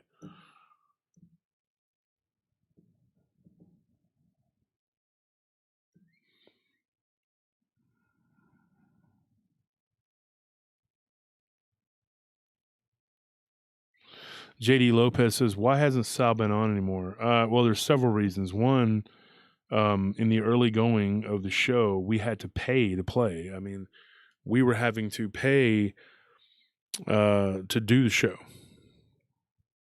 And he didn't want to do that. And every time I had to ask him for his part of it, it was like a big hassle, and we had problems. Don't have a problem with the guy as a human being, personally. We really don't communicate or talk anymore. I guess the show. I guess in a way, the show. I don't know. I don't know what his thoughts are, his feelings are. I think the show kind of ruined our friendship. But I was getting really aggravated with his attitude toward wanting, once we. I mean, one of the things he said was once we started making money, it was going to be split 50-50, and I said no, it's not. It's going to be split, between me, him, and whoever's helping us do the show, which was Anthony and Tony at the time, and he was not okay with that. He thought it should just be 50-50 and that I should have to pay them out of my part, which I was like, what are you talking about, dude? That's not fair at all. Not to mention that I couldn't even get him to help by interviewing people. He did maybe 1 or 2 interviews with people, got the information, then never relayed it to me. And then Tony had to go and dig it up and talk to those people anyway and get the information from them and get the stories from them and then relay it to me.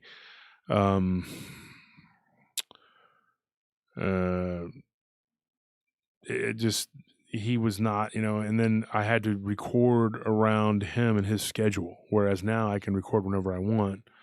And I just knew it wasn't going to work. I mean, people predicted that too, that it wasn't going to work, and I just, at some point I just had to, eventually he just kind of bowed out. At the end of December 2019, he just did me a favor and bowed out. And that was all there was to it.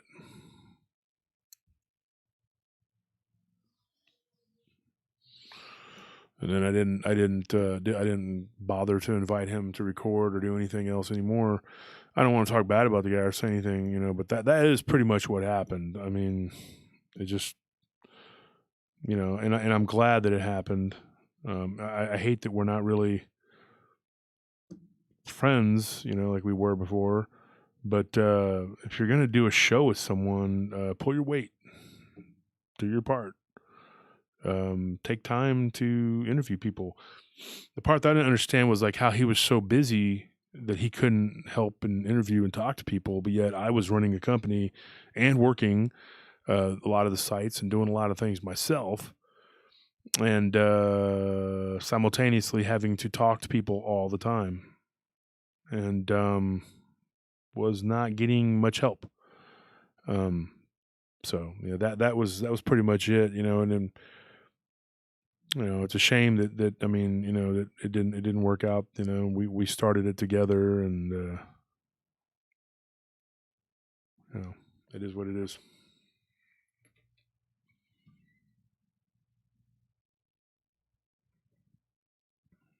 I just have a revolving door of co-hosts. I don't really have one particular co-host.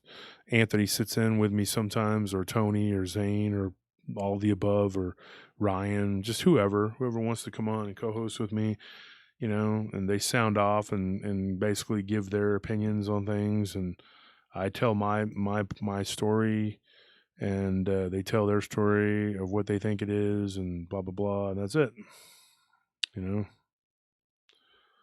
I just basically what I do is I relay people's stories, and then we all talk about it.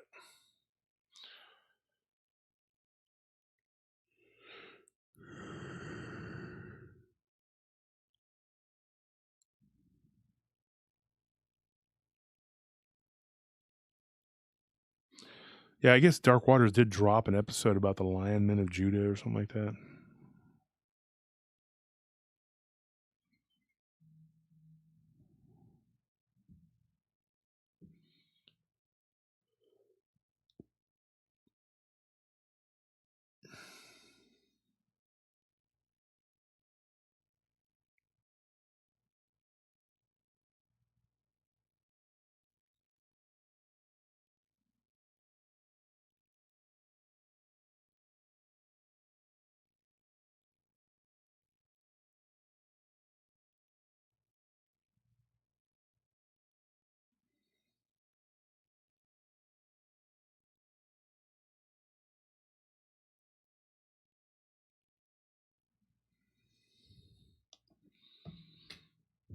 I was talking to Nick Redfern earlier, possibly coming on and talking about his new book. He's got a book about the newest one. I can't keep up. He writes one like every week. It's like he's crazy author, man. He's good. This newest one is about Marilyn Monroe, and there's a lot of conspiracies that surround that. The whole like her death and how it went down, and so it's pretty cool. Like he's wrote a whole book about it.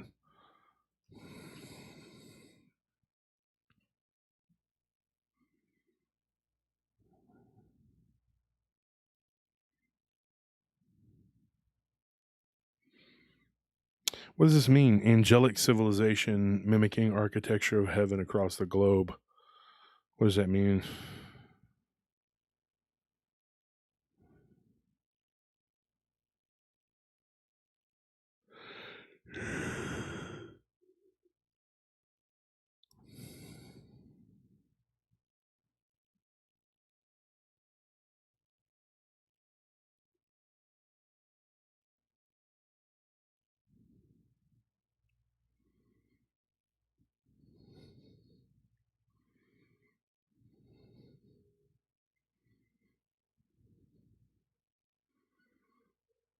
Somebody says that is a very good book. What book are you talking about?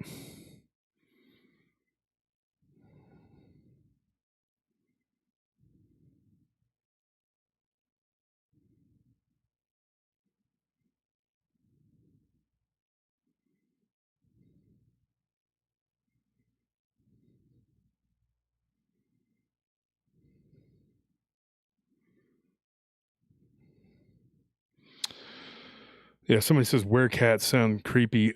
Yeah, we actually talk about that on one of our episodes on Paranormal Round Table. We actually, I think there's a few different episodes where we talk about those. I'm going to do a standalone episode on a Friday show that is just about those, and I will tell just a series of encounters that people have had with cryptid cat creatures, because I got a whole file on that in and of itself. There's a whole category. I think, and I honestly am going to say something that may be a little bit controversial, but I think some of these Dogman sightings, I think sometimes people, oh, I'm so sore.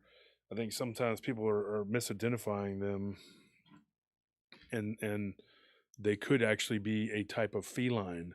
I get stories that people will give me, and they'll be like, yeah, this is the Dogman story, and then when they start describing it, I'm going like, okay, that sounds like Felix the cat. I mean, literally, like somebody gave me a story of a white-faced cat looking creature that was black and had a tail like a kid. Was just everything about it was feline. And I was like, you saw a demonic version of Felix the cat. When I said that to this person, they got offended. And they're like, no, it's not what the F I saw. And I'm like, well, that's what the F it sounds like. You know, and we kind of stopped. I said, look, I'm not trying to argue with you or say that you're wrong or whatever. I'm not passing judgment. I'm saying what it sounds like you're telling me. It sounds like a cat. And they were like, well, it was a dog. And it was a Dogman. And I was like, doesn't sound like it. Doesn't really have many canine type features. You know, it was very, and another dead giveaway was when they said that they saw one of the paw prints, and that they were out walking and they didn't have a good, it was just a flip phone when it happened. So they didn't have there was no camera that they could, but they said that and I said, what did the footprint look like? Well, it just was like the print without the claws. Okay. And I'm like, that's a cat. Yeah, I don't, just, it just kind of blew me away. I was like, what is that? I mean, I'm sitting there telling you that this is cat-like, and they're like, no, it's a dog. I had the same thing happen with, a person that I'm no longer friends with that did his show. And, we were both kind of arguing with this guy that was trying to convince us that,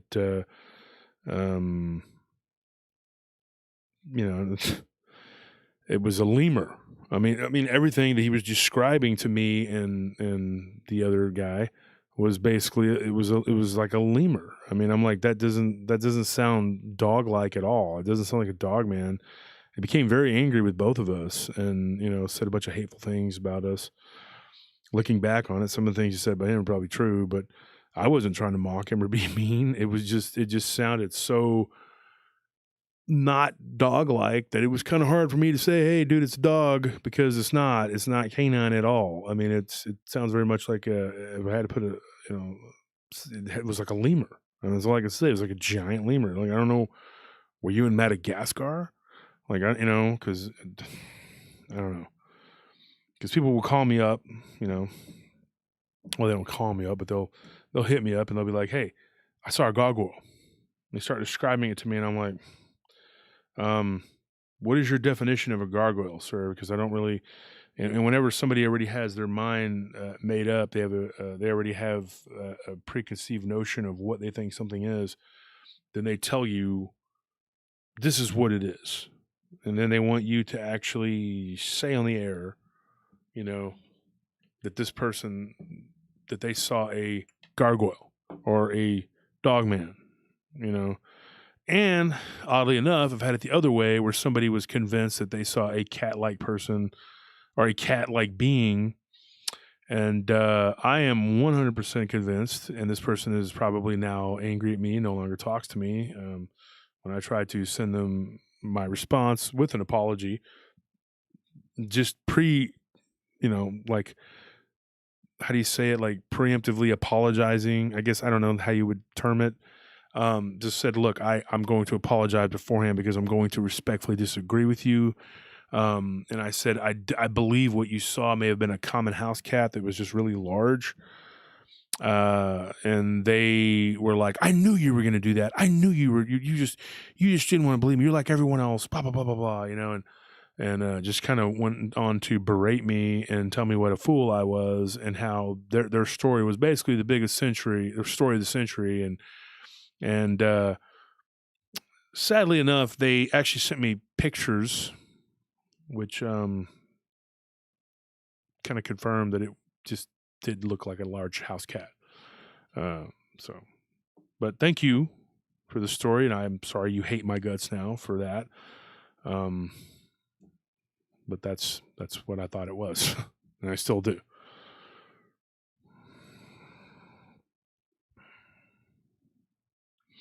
Martin Hertel, my ex-mother, or this is at Martin. Somebody says at Martin Hertel, my ex-mother-in-law is a Bigfootist.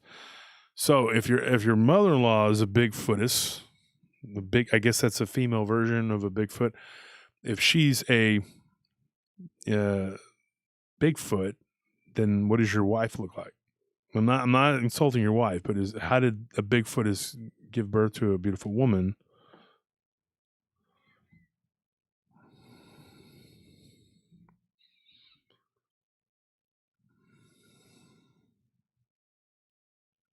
How about a story from your old security days? I've told quite a few, but I still have a couple left in the chamber, but they're nothing real big.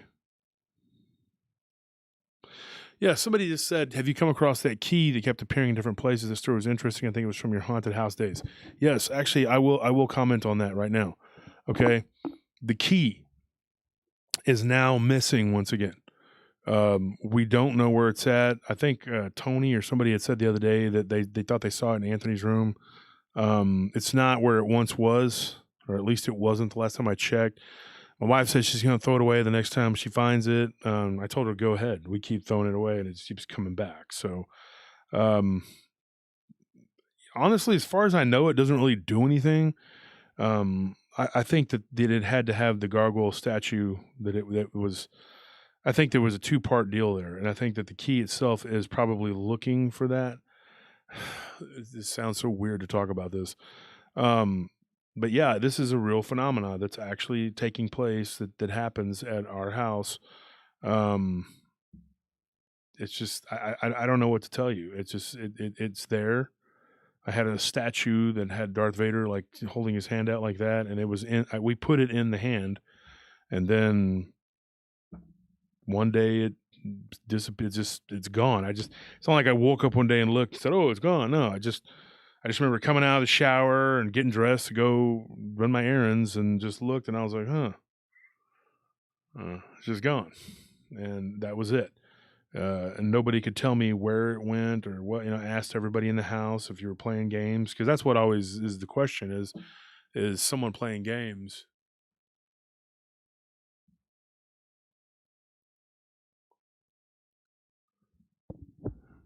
But that's the big question. I mean, like, is it somebody there playing games or whatever? But there's a lock to the door in our room, so I don't know who could have done it.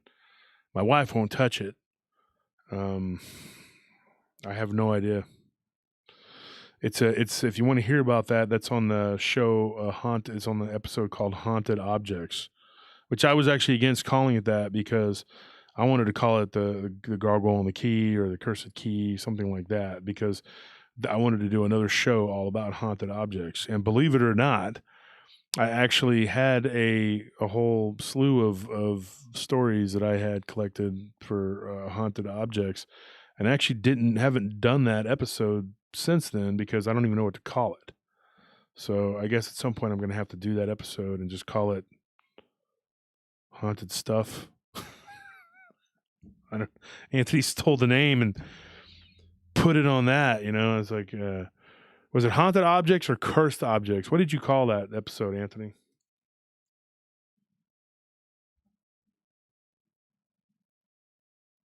Anthony? Anyway, I don't know what happened to him. Let's look it up. Is it called Cursed Objects or Haunted Objects with the key? I think I called it Cursed Objects. I don't remember. I just know that it kind of like aggravated me because I was like, I wanted to do a Friday episode about haunted objects, and I was going to use that name, and I was like, dude, you took the name. Let's see if we can find it.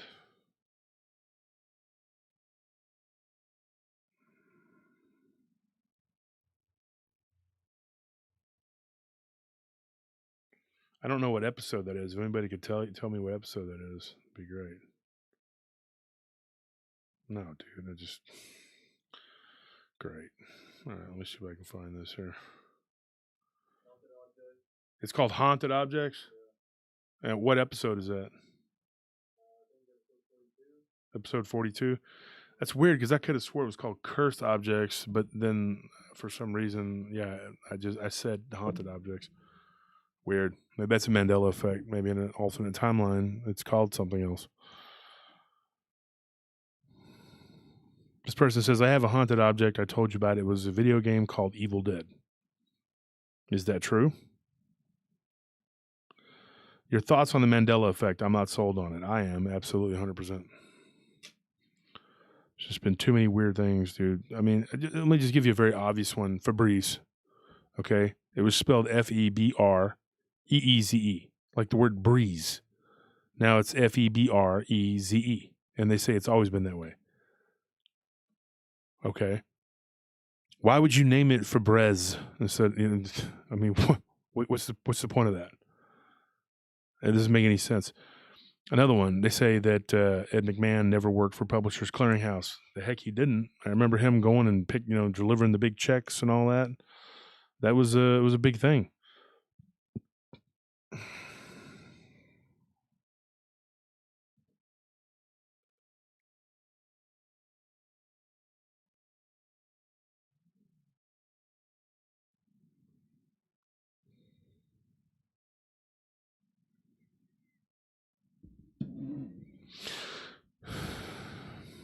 Thoughts on the angel bound under the Haditha Dam.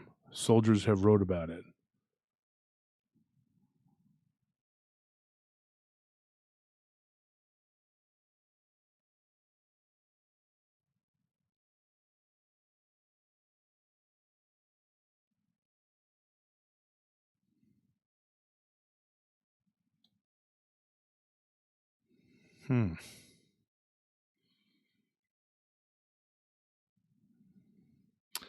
Nathan, I think I know what you're talking about, but I'm not 100%. Could you be a little more specific?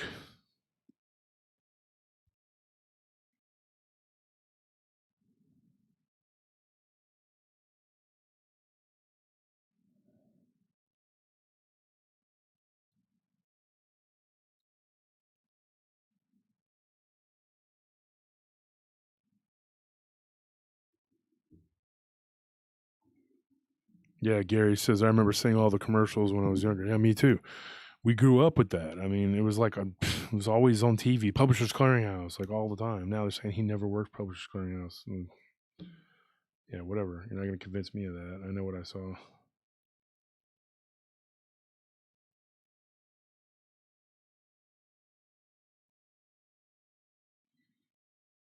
Somebody here says, from the Ashers, I've experienced the Mandela effect with the researcher and author John Kill. It was spelled K-E-L-L-E. I know it was. See, that's another thing. I don't remember it being spelled that way, but that doesn't mean that it's that you didn't experience that, and that a lot of people do, because names, bunches of people have experienced. They remember names of people being different, and there's people who have dual memories.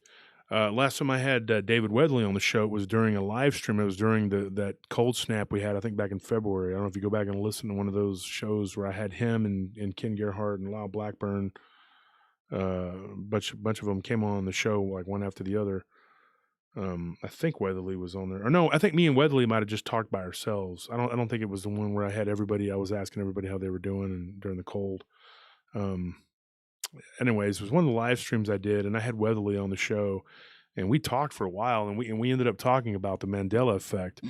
And I like Dave; he's a good guy, and we talked about the picture of the giant pterodactyl that supposedly had been killed by these, in the Old West, and it was like we couldn't find the picture, and from what I remember of that picture, that it happened back in the 1800s, the late 1800s, and that's where the picture was, and it was published in Fate magazine. I remember seeing it in Fate magazine, as did he, but he scoured the archives and could find nothing on that picture. So that to me is a picture of a cryptid that was an ME. So I mean, this whole thing is just bizarre. It's weird. It's hard to wrap your mind around. I mean, it's just, you just can't. The whole Mandela effect is such a vast subject. I was talking about. I can't remember exactly what I was talking about earlier. There's some subjects that are just so hard to wrap your mind around. They're so vast that it's hard to even begin to talk about these things, because I mean, you just can't. Where do you start chewing? You know what I mean? Like, it's just such a vast subject. You could just maybe talk about it piecemeal, piece by piece. that, and the Mandela effect is one of those things. It's like, it's just so difficult to put your finger on and say, this is what it is, this is what's happening, because we don't know. And everybody's got a different opinion and a belief. It's just that there are some very glaringly obvious ones that, like the Febreze and the McMahon. I mean, it's like those, like, how can you even how can you even not notice those? Like, I mean, it gets really weird. And I don't even know, man, doing a show on those would just be like, and it would take up so much time. I don't even know where I'd begin or end.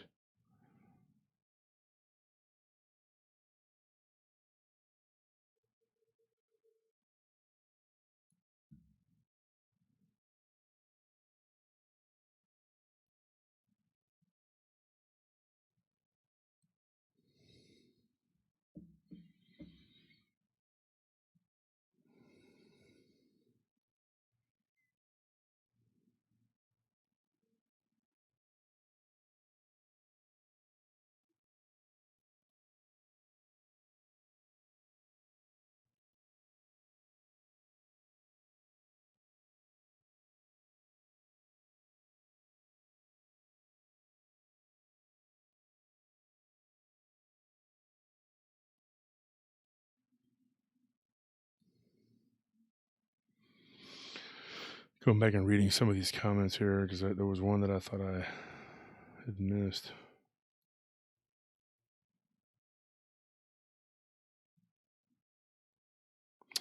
Anyways, moving on. It says here, Wolf, any dinosaur stories from Texas? Absolutely, especially in the southern Texas corridor.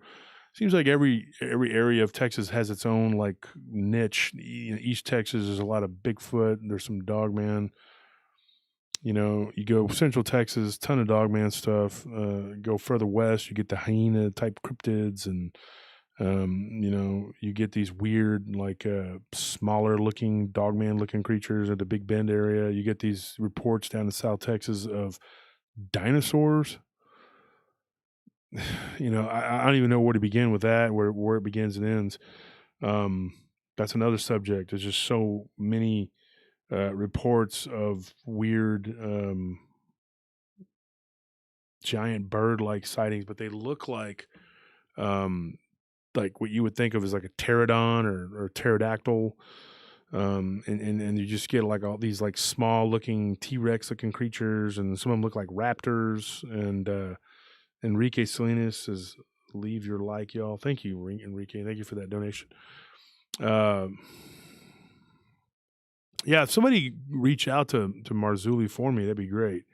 I haven't had a chance or had time. I know that he was on Jason Bland's show. I guess I could hit up Jason and see what he can facilitate me talking to him, because he's somebody I definitely would like to have on the show and talk to. He's got some really interesting stuff. I think it was Anna Choate who was on our show talking about the Herb Baumeister, the serial killer, and doing the ghost hunting expedition there. It was a pretty interesting 2-part show. I think she said something about Marzulli. I think it was her. But yeah, he's definitely somebody I'd like to talk to, and I'll eventually get around to it. I just have so much stuff going on all the time.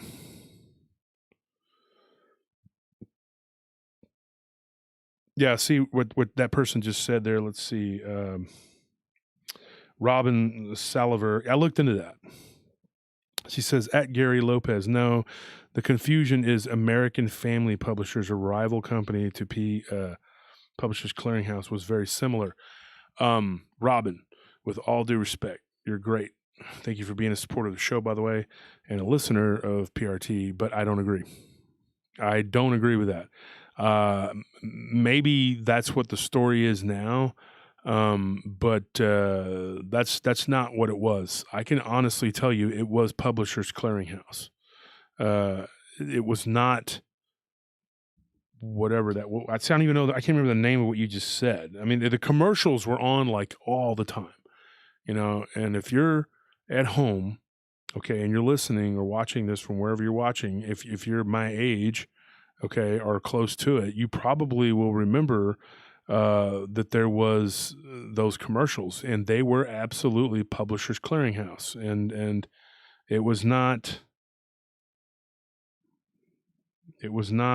American Family Publishers. I honestly don't even know what that is. I just remember when I was a kid, I used to like stickers and stuff, and so whenever the Publishers Clearinghouse envelope would come, I would open it and take the stickers and the little stamp sticker thingies, and I would put them all over the place when I was real little. You know, I mean, I was like young when I did this, like 30. But, so I would take these stickers and I would put them all over the place. My mom would be like, "Why are you messing up everything? This is crazy. You shouldn't be putting those stickers, everywhere." And I would get in trouble, and whatever. And so, but they were Publishers Clearinghouse. And I remember Ed McMahon's face being on there. And I remember him being the prize patrol. I don't even know what this is. I've heard this before about this American Family Publishers. I don't even know what that is. And I don't ever remember American Family Publishers coming out with anything with Ed McMahon on there. I honestly do not. I have no clue like what that is. I mean, when I first read that, probably a year or two ago about the American Family Publishers, I was just like, "What is this? This is another Mandela effect?" Because I don't remember this at all. So maybe now in this timeline, yeah, I mean, it says here, especially around Super Bowl time. Who just said that? The comments are going so fast. It says here, Martin Hertel, especially around Super Bowl time, every other commercial was Ed McMahon, Publishers Clearinghouse commercial. Yes, thank you. And Robin, I'm sure you probably looked it up and you saw that, as anybody would. When you looked that up, that's what you'll find. But that's not the case. I mean, it was absolutely Publishers Clearinghouse because it was on all the freaking time. It's like constantly it was on there. And so, yeah, it is really weird.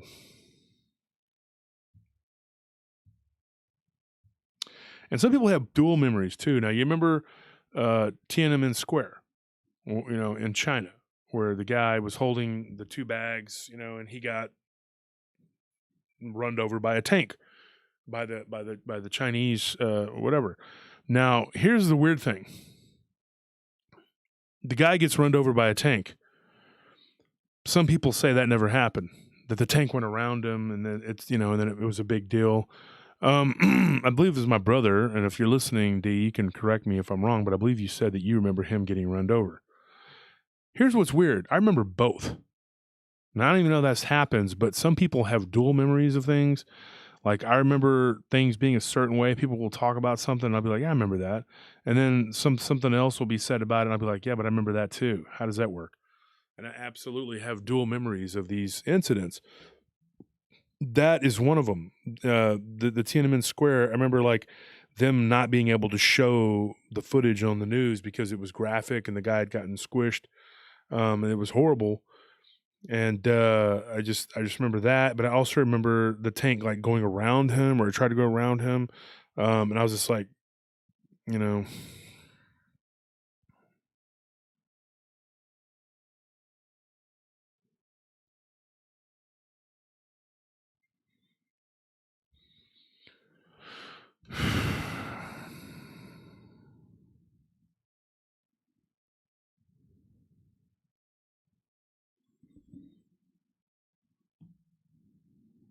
Well, you know what? Somebody just said we can do it on Whisper to a Scream. It's actually a good idea.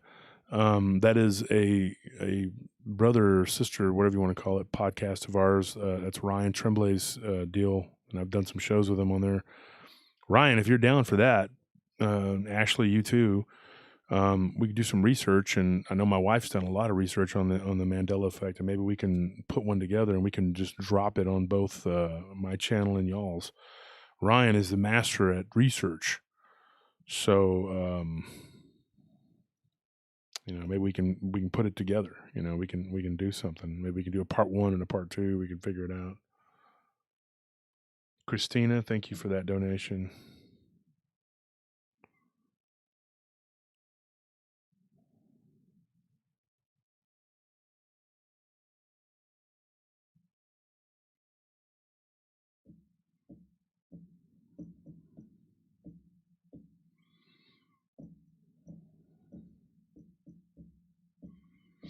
Something you had said the other day, Ryan. What did Ashley say? God, I'm trying to remember. Something about she made a comment about something, and I can't remember what it was. And then me and you talked about it the other day, Ryan. If you're there listening, refresh my memory, because I was just thinking about that. It would be a good topic to bring up briefly. And it's good to have people with differing opinions, because you're not just talking to an echo chamber. But she had a differing of opinion about something, and I can't remember what it was. But if you could refresh my memory, or message me or something, and we could actually discuss that, because I remember thinking a mental note like this would be a good discussion on a live stream. We could talk about it. Thank you for that donation, Christina. Thank you. Appreciate it. Love to you, Wolf. She says, thank you very much.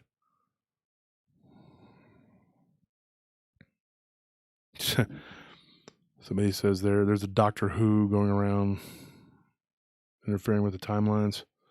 Seems like it.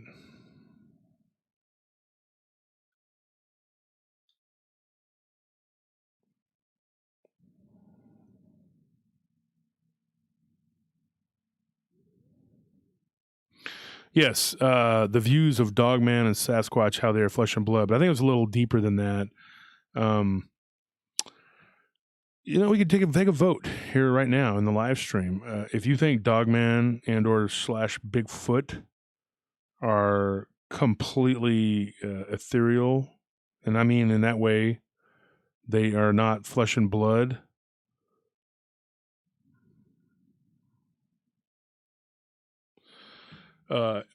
Ryan, can you please exit Alfredo Giovanni, please? I thought we'd already silenced him. Yeah, we had silenced him once before for saying a bunch of horrible things, and now he's advertising for what's his face. So just please ban him permanently too. Okay, thank you. Scorpion, Ryan, Anthony, just make sure you stay on top of those little trolls, because we don't need the dog pack being represented up in here in the toilet bowl tonight. Right. Was Ed McMahon on WWF? No, that would be what's that guy's? Is it Jim McMahon? No, not Jim McMahon. What is the guy's name? Vince McMahon. That would be Vince McMahon. Yeah.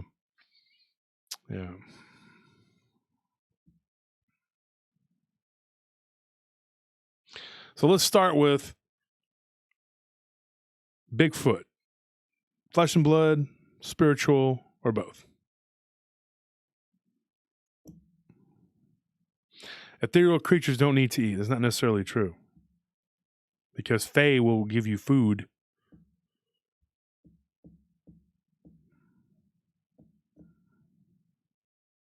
Alfredo sauce is weak. I prefer tomato. Well, depends on what you're eating, but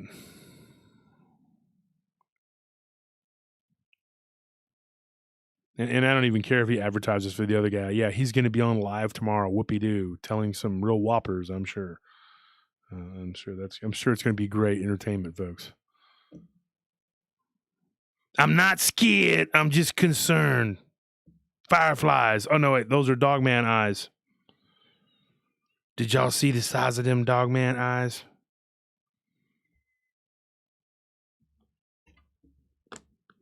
Running from fireflies.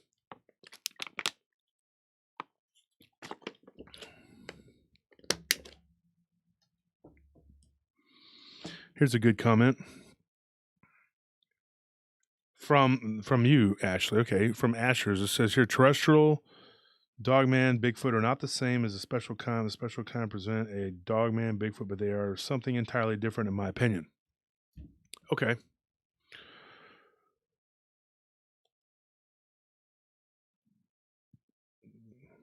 I'll call you. You want to come on the show?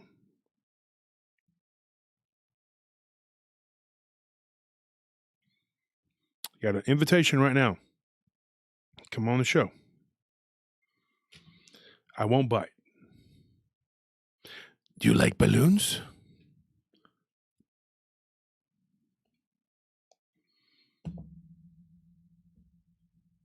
Especially when they go pop. I won't hurt you, trust me. Come on the show, and we will talk about this.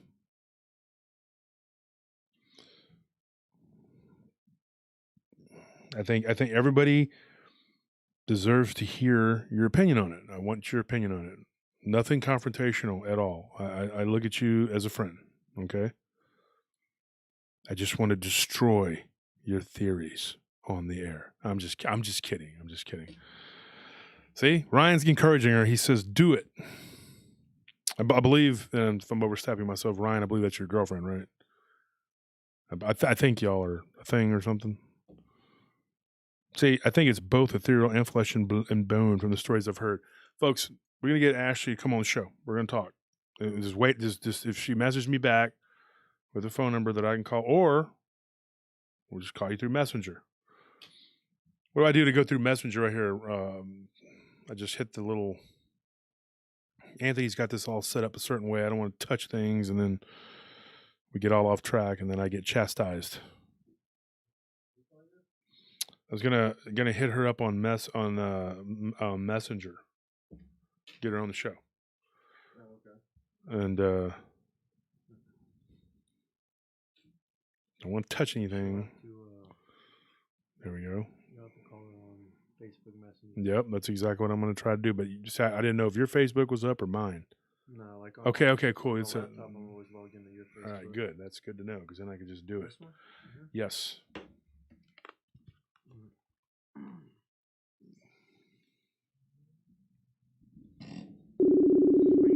Yeah, it's ringing.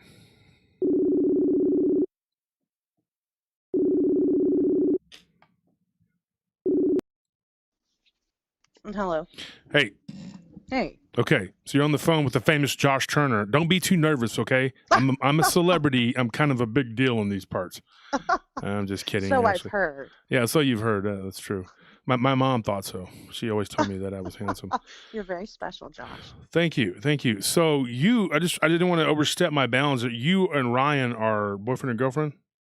Correct. Yeah. Okay, so I want to make sure because I don't want to put that out there and then people be like, that's not true, whatever. So I'm pretty sure because all right. So I'm not gonna be too disrespectful since you're his girl. I'm not gonna be too mean.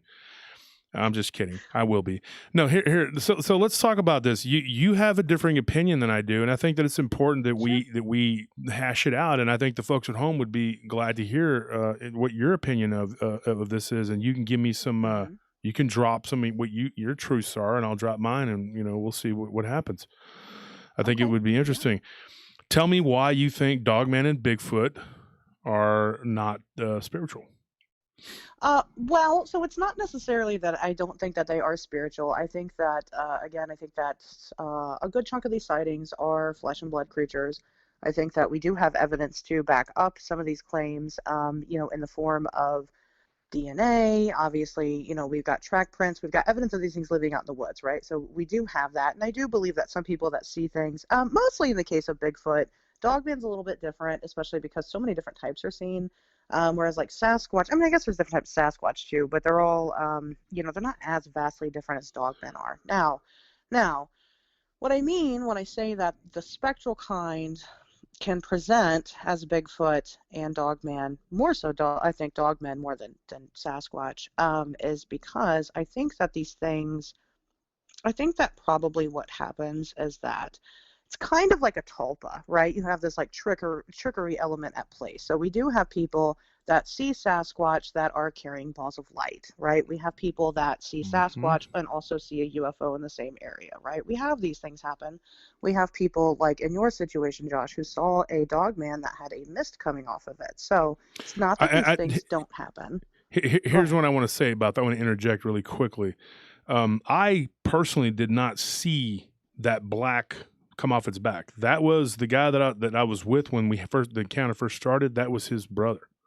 Okay. Yeah, well, and so me and Daniel did not actually see the mist or whatever coming off its back. I didn't even hear that until 29 years after the fact. That's how weird that is. Wow. And that definitely makes your account a little bit. And then you have to think back 29 years ago and remember, did I see that? I didn't see that. No, I didn't see that. So that, and again, going back to eyewitness accounts and just kind of how different it can definitely be.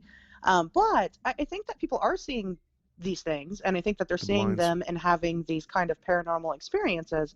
However, I think that what's happening is that whatever this thing is that they are seeing in some type of supernatural sense is not actually a Dogman or a Bigfoot. I think that this thing can kind of play tricks on your brain, and I think that it presents itself in a way that is bizarre, right? It's weird so that your mind knows it's weird, but it's not so weird that it creates a trauma, so that way you erase the memory or just don't talk about it or what have you.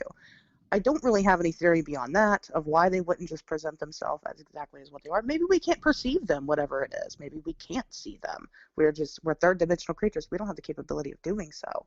So I think that that's a good argument. But I think they're two totally different things. I think that they're separate entities. I just think that a lot of people kind of miss that piece of the puzzle. So then therefore they'll lump every single Bigfoot sighting as, well, I believe it's supernatural, so therefore, every single one is supernatural. Or I believe that they're all flesh and blood, therefore whatever you saw had to have been flesh and blood. And that's just not a very good way to go about researching these things personally. I think they're all demons. A lot of people do think that's that the whole they're all story. demons. That's it. Done. Yeah, case closed. My That's argument's done. Bible done. Call the Demons. exorcist. That's all you need. Yeah. And some people do think that as well. And I just think, again, I think that when you close yourself off to the possibilities, then you'll never find the answers. Well, here's the thing. I know that there's different camps, and I've got friends that are 100% King James Version Bible. That's it. There's nothing else to it. Sure. The dinosaurs were here 5,000 years ago. No, I don't believe that. I don't agree with that. But I also have friends that are just absolutely, everything is evolution, everything is paleontology, everything, and it's okay. Yeah, I get your point. Whatever. I fall somewhere in the middle. Me personally, having always thought that my Dogman encounter was flesh and blood, and then hearing somebody say that like 29 years later, you're going like, wow. Ryan and me have talked extensively about these different encounters. We talk all the time. Me and Ryan, we're like best buds. But you do? I didn't. I had no idea. Okay. Well, anyways, me and Ryan talk quite a bit, and whenever we talked about his encounter, I told him, I said, dude, imagine 29 years down the road, and then somebody tells you, oh yeah, I remember seeing that same creature from my window, and its back had some kind of mist coming off of it. So all these years you thought it was just an absolute flesh and blood creature, but what is that? I mean, it kind of turns it on its ear, and then you're going like, well, maybe it wasn't flesh and blood what I saw. I am going to drop, I have a show I'm dropping on Friday, and it is a Bigfoot. And I guess it's a Bigfoot, but it's a completely like a flesh and blood deal. I mean, there's no real supernatural element to it at all. And it could have very easily happened to me if I would have been out there at that time. But I wasn't, and it didn't happen to me, and I never had anything really that weird happen to me out there. I just had a good time when I went out there, but it happened to a childhood friend of mine that I went to church with. Of course, when he talked about it, the people in the church were like, it's a demon. It's a demon. Well, I can tell you right now, 100%, it had no characteristics that were spiritual as far as we knew. But there are encounters where people have these things coming out of balls of light. And literally doing all kinds of physical things, interacting with, even killing their pets, and they are coming, and they appear as like a sphere of light, and then they're a giant flesh and blood looking thing, and they're interacting with our world, just like we would. I mean, it's weird. It would be like if you rolled yourself up into a ball of light and went to another place and then just popped out of it and started interacting with whatever, I mean, it's that weird. And so do I believe that they're all 100% flesh and blood? No, I do not. Do I believe that they're all 100% spiritual? No, I do not. But I do believe that there is something to these creatures that they are, it's very paranormal.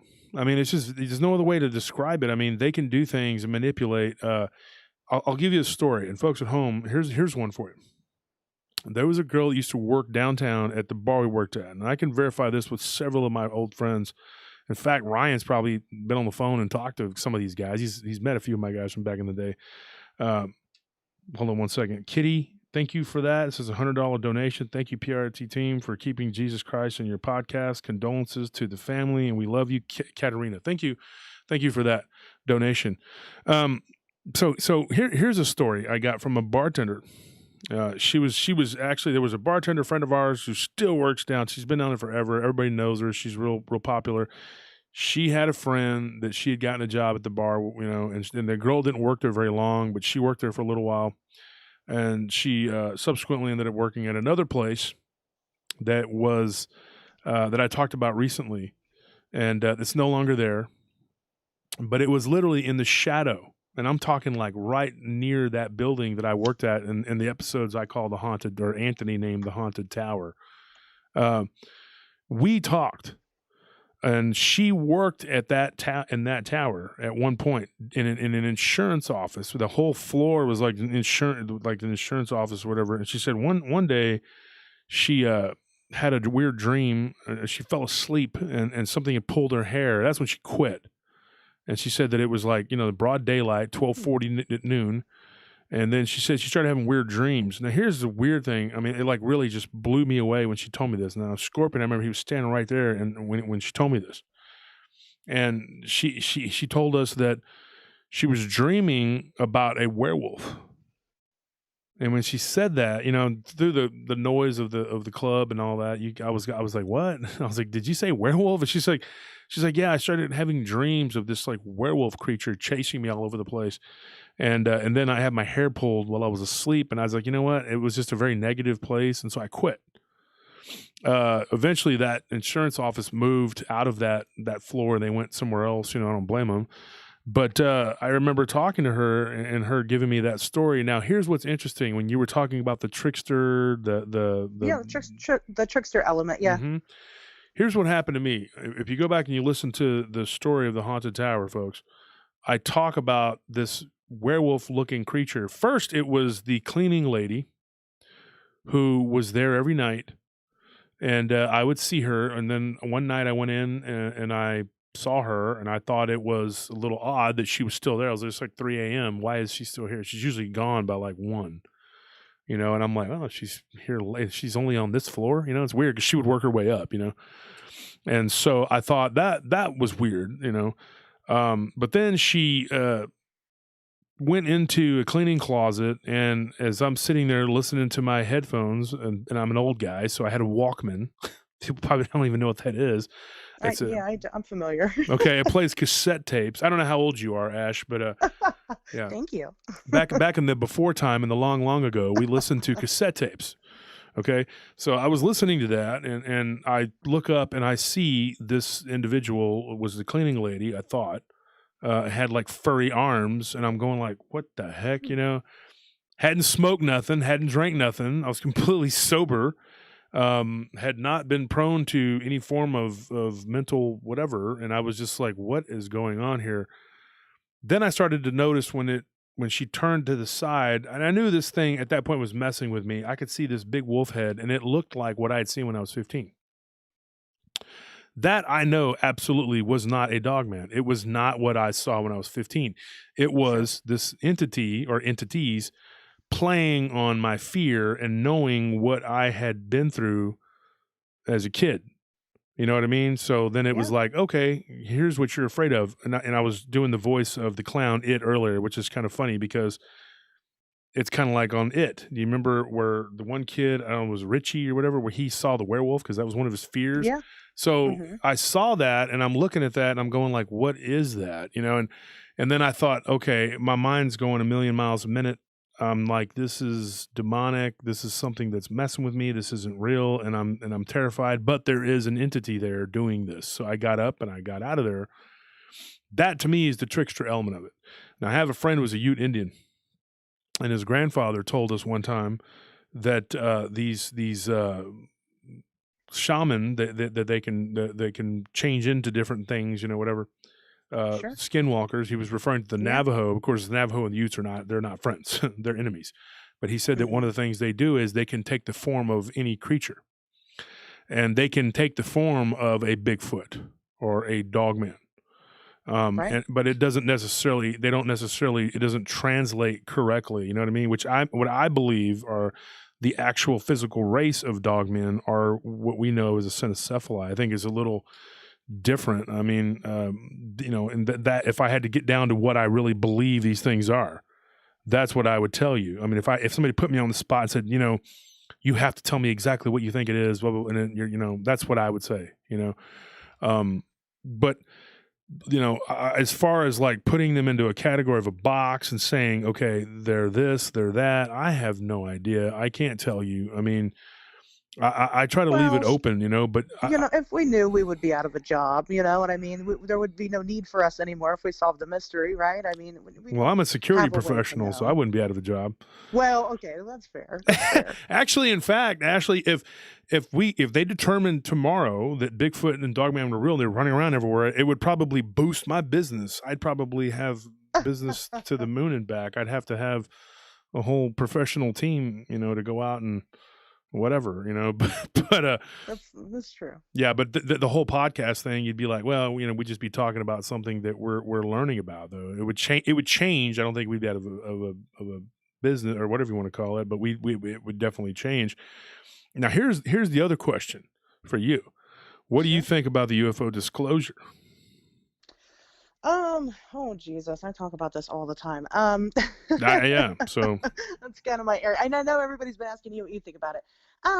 We're not going to get anything new.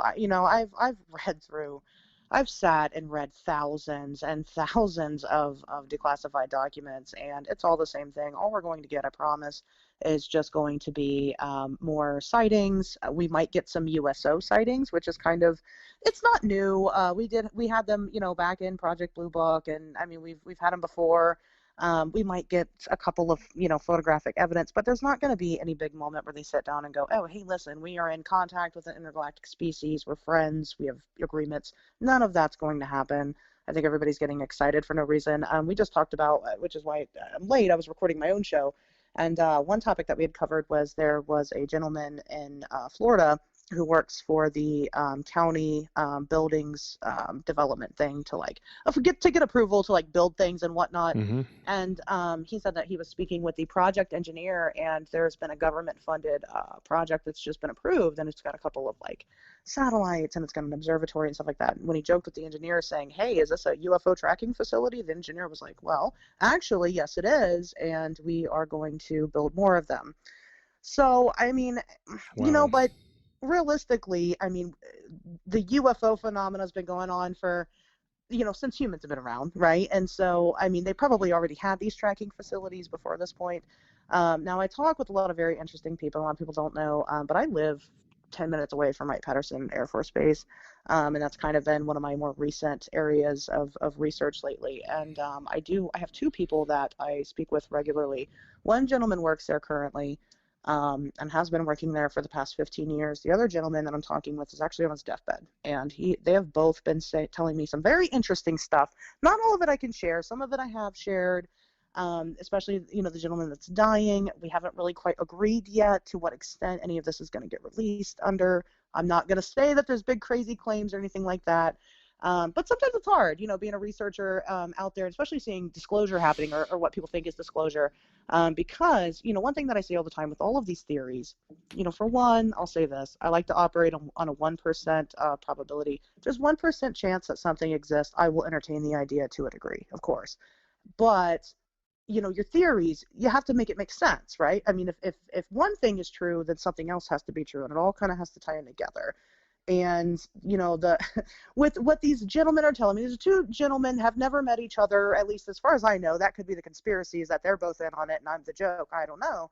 But they're telling me the same stuff that aligns, together. And some of that doesn't quite align with some of the other theories that I've seen from the other, the UFO community in general. I don't think the government, I think they know more than we do. I think they know a kind of a mind-blowing amount of information, but they don't know as much as we would like to believe that they do. So, because, and I think that that's the big reason why everything's kept so secret, is because the general population does not know when you don't have answers, right? I mean, people kind of freak out when you don't know anything. Look at the way that the pandemic was handled. And I hate to bring that up, but that's the most recent, most obvious in people's minds. We didn't know in the beginning what was going on, and a lot of people panicked. That's why we ran out of toilet paper. Okay, so it's happening now with meat that. too. Like, and there's a meat shortage, and it's because, well, people had said, well, there weren't enough people that were doing the processing, and so stock up on meat. So I got a buddy who actually works in the industry. A couple of them that are actually butchers, and they have their own stores, and they said there's no shortage. It's just people panicking. They're panic buying. Right. Yeah. Well, right, because people are most afraid of what they don't know, right? And so that's what it is. The government's not going to give us everything because they know the capabilities that we have as a public to panic, and we're good at panicking. Yeah. But they don't want us to do that, right? So they're not going to tell us everything in this report. They're not even going to give us a lot. I just think that maybe and I've got my own theories as to what I think is going on, but I think that they're probably going to give us a little bit more and be a little bit more open about the fact that they are aware that there are these things out here that are not just flying in our aerospace, but they're kind of watching us, and that they are kind of watching them too to kind of gauge what the threat might be. Just because we have a contingency plan for everything. We have one for a zombie apocalypse, but there's no science behind a zombie apocalypse. It's so far that we know of. But I saw a lot of zombies out buying toilet paper during the whole pandemic. So I mean, well, that's true too. I mean, I literally, I mean, my wife could. I'm sure maybe Ryan's already heard this story. He probably told you, but we were standing in line at Sam's, and when it first kicked off, and people were like 2 or 3 things of toilet paper, and there wasn't any left, so I just went and grabbed some out of someone else's basket. And I was sitting there telling Ryan about. I think I told Ryan about that. And we were just joking about it, and the person just looked at me, and I was like, "What? I have none. You have 3. You don't need 3." Yeah. I mean, I mean, I agree. What are you going to do? I was out there too. I get it. Yeah, it was terrible. But that just goes to show that's a perfect example, and of why. And I've heard even people say that like the coronavirus thing was like a test to kind of see how we would react to disclosure, because it's happened over the course of the pandemic. It's a test to see how we would react to something like that. And guess what? We didn't pass the test, guys. We failed. So we'll fail again. I mean, it's never going to be a time when we pass. Somebody said in the comments, anytime soon. Yeah, somebody said in the comments, "I'm so glad to see Asher on my show." I'm like, okay. You could come on any time. I mean, you're Ryan's main squeeze. Well, Josh, you keep having these streams on Tuesday nights, buddy, and that's when I record my show, so it's a conflict of interest. I don't know what to do. Then you need to start recording on a different night. It's simple. We'll fix that. That's done deal. So fair enough. so Ron, I mean, it could be though. I mean, like you could do yours on Wednesday, and then I could go in and troll you on Wednesday. Mine comes out on Wednesday. It's called On Wednesdays We Talk Weird, so I have to have it out. So what do you record on Tuesday and then you release it on Wednesday? And we record Tuesday nights, and then it comes out on that because I share the news of the week, and so I like to be up to date on the current news and stuff like that. And then we get another topic. So that's so we can change it to Thursday, and then you can record on Wednesday, and you do it on Thursday. That's fine with me. And then you can start coming on and checking out the show with us. So Ryan, and you and Ryan are going to be doing, and Ryan is a great researcher. I mean, I can't say enough good things about the guy. Y'all are going to be doing the demon shark. Yes, that is the next. I'm looking forward to that one. I want to hear this because I am actually terrified of sharks. I got a guy that's lined up to do some recording with me, and he's going to talk about the shark people because he's from Hawaii. And so, yeah, and it's pretty interesting because I had a really bad nightmare. The last time I talked about these things, I had a nightmare, like really bad. And it was when I did the Indian Reservation episodes with my cousin Trey, who lived with the Arapaho and the Shoshone Indians. And so he actually was there for years, and so he spent a lot of time with them and was involved in a lot of their whatever. And so he came on my show. We did a 2-parter, and we actually just briefly touched on the shark people. It had nothing to do with what he was talking about. And I just mentioned about a kahuna, and I said something about the shark people. I had a nightmare about it. I had a nightmare they were trying to drown me. I mean, it was so weird, and my wife had to wake me up, and I was flailing around, And needless to say, I didn't take a trip to the coast last year. But and so the whole shark thing is terrifying. I know Ryan's always posting pictures of like great whites and all this stuff. Love sharks, and I'm like, not me. I don't like sharks or spiders. I really don't like them at all. Terrifying animals. But I'm definitely looking forward to hearing what you guys have to say about that. That's going to be interesting. On your show, is it on YouTube? My show is mostly, I mean, it's a podcast, so it's mostly through the podcast circuit, so Spotify, Apple. I do upload it to YouTube on my From the Ashers channel, but I'm not very good at keeping up with it regularly. But changes are coming to it. We're getting ready to do a video format. It will be more regularly uploaded on my channel. But it's mostly because I don't make any money off of YouTube. I make the money if you listen to it on Spotify. And Spotify goes by downloads, right? How many people download it? They have different, it's not just Spotify, just anywhere you listen to podcasts in general that's not YouTube, like I said, Apple or, Pocket Cast or whatever. So, it does go by plays, and I believe, and I don't know if downloads really mean anything. I think as long as you play it, I don't know, I get the view, but it's, it's everywhere. We're on Spotify too. Yeah, but we can't do the live stream. So we do the live streams as strictly YouTube, but whatever we can tell people about your show so you can get the word out, to check out Ashley's show. What is it called again? It's called On Wednesdays We Talk Weird. It comes out every Wednesday. 65 episodes tomorrow. So Wednesdays We Talk Weird. Yeah, okay. Wednesdays we because I talk weird all the time. I'm like, hey man, what's going on? Come on the show. That's and how I talk. Weird with us. Can I talk like this the whole time? People would love it. What if I just talk like this the whole time? I'm just like, what the heck is wrong with you? I'm talking weird. You said talk weird. That's what I'm doing. No, they would be. No, listen, my listener base is, I don't know. It's a comedy show. I'll say that. It's a comedy show. We get really raunchy. I do a lot of things that I can't do on YouTube on my show. Tell me about it. Yeah. It's it's lots of fun. A lot of people. We like to have other researchers and things come on because you guys can everybody can kind of cut loose, and not have the restriction of having to be professional. You can present yourself however you want. So I definitely would be down to come on, and because I like to cut loose and act a fool. Ryan's probably told you we've had some pretty funny conversations. So definitely, folks, check out On Wednesdays We Talk Weird, and you said it's on Spotify. Yep, Spotify, Apple, anywhere you listen to podcasts. Basically, it's on YouTube. It's just behind about a week. The uploads are behind about a week. Okay, because on our show, all the Fridays episodes we drop, they're on like 7 different platforms. I don't know all the platforms. Mine is too. Yeah, like I said. Anyway, whatever your flavor is for podcasts, it's there. Yeah, that's cool. And it sounds like it's an interesting show. Do you ever do anything about giant spiders? Not yet, but I'm sure we will. Well, don't. We talk about everything. I mean, I'm me being a 40 investigator, investigate everything. Yeah. And then if it's weird, we talk about it. So that's what I told somebody the other day. I was like, I was talking to them, and I was explaining to them about my show, and I said I'm a 40-in, and they were like, excuse me? I think they said I was farting again. I was like, no, 40-in. It's 4TN. And they didn't know what that 14? Was. I'm like, Charles Fort. Try to explain to them, FORTEAN. They were just like, okay. Like they were following me up until the point where I said that. And I guess it's an industry term that we know what that is, but most people don't know what the heck that is. So 40-in meaning like anything bizarre, weird. It's like a medley of whatever. That's why I was talking about Jason Bland earlier. I like his show Paranormal Soup because it's called Paranormal Soup. He has all kinds of people on there.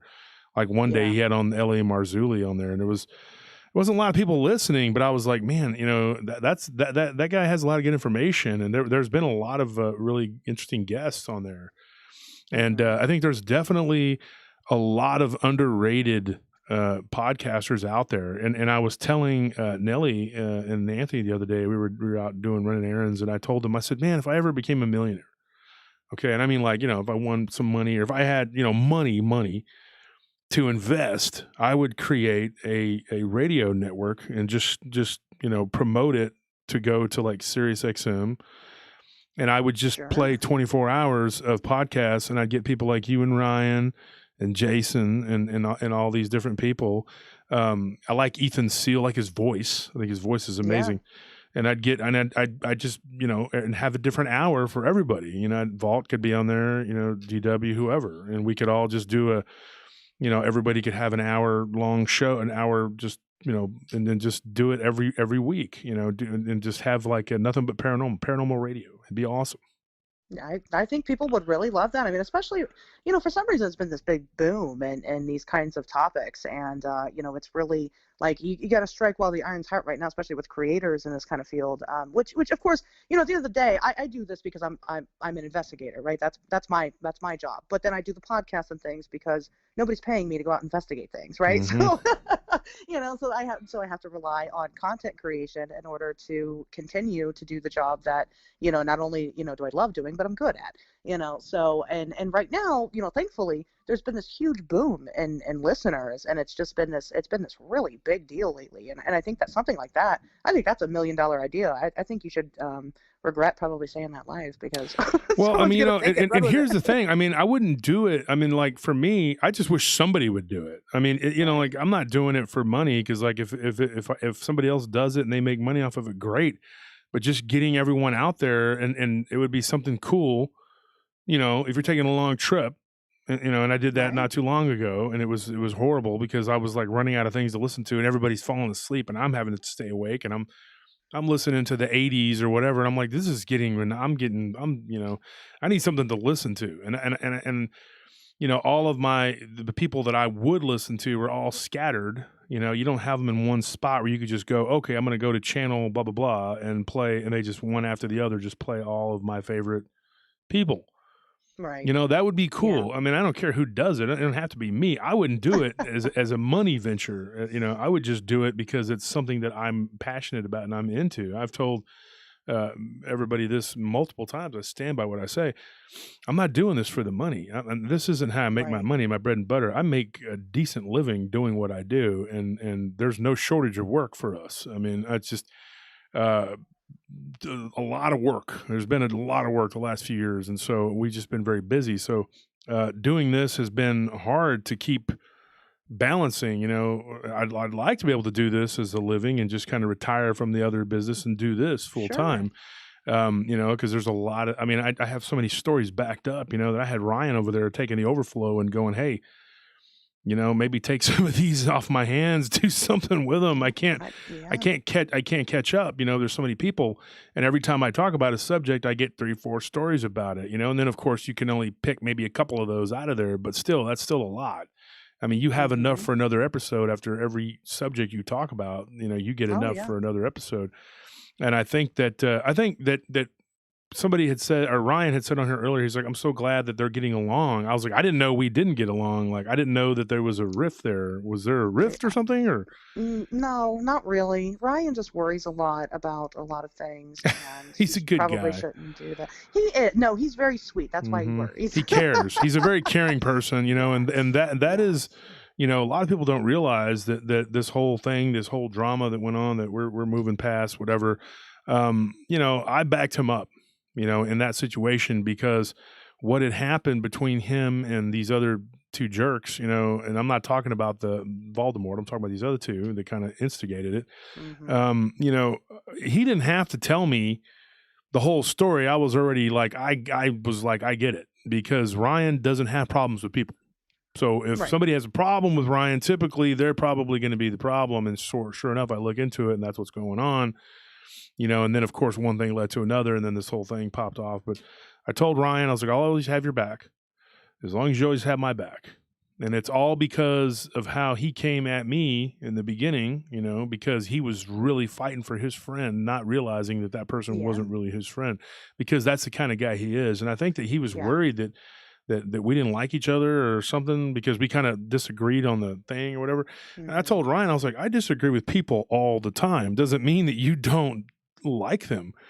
One of my best friends in this field is Ken Gerhardt, and his theories and everything, those are his theories, and they're not necessarily mine. Not everything matches up. Me and Barton Nunley, we click because we have like very, very, very similar views. Okay.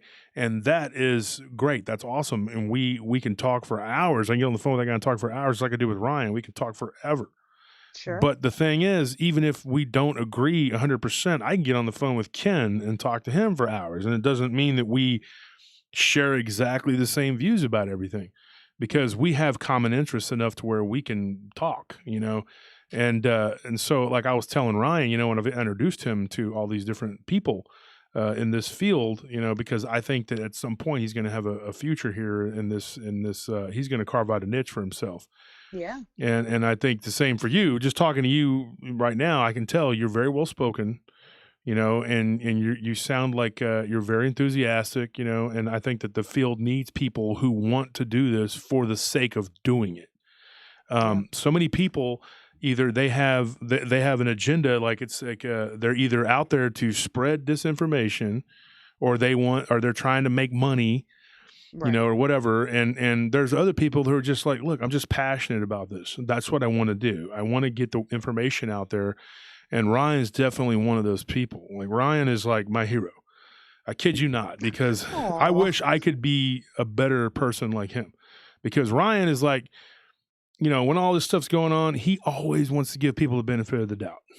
He's like my wife. They both, they're just like, well, we should wait and see, and I'm all like, no, let's destroy them and see what happens afterwards, and then they're like, maybe we shouldn't go that route. Okay, all right, because I'll talk to my brother and he's like me. He's just like, well, we need to raze it to the ground and then we'll just pick through the ashes and see if we can find clues. No, we should probably do the way Ryan said, let's do this. And so he always gives everybody the benefit of the doubt. And I think one thing he was really worried about was that we weren't going to get along. And I was like, dude, I get along with people.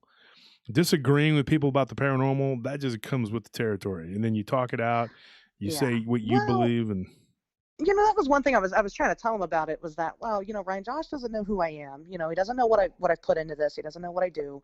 And so I'm like, when I'm on here, and I come on the PRT whenever I can, mostly because I'm stalking Ryan. But somebody's got to, right?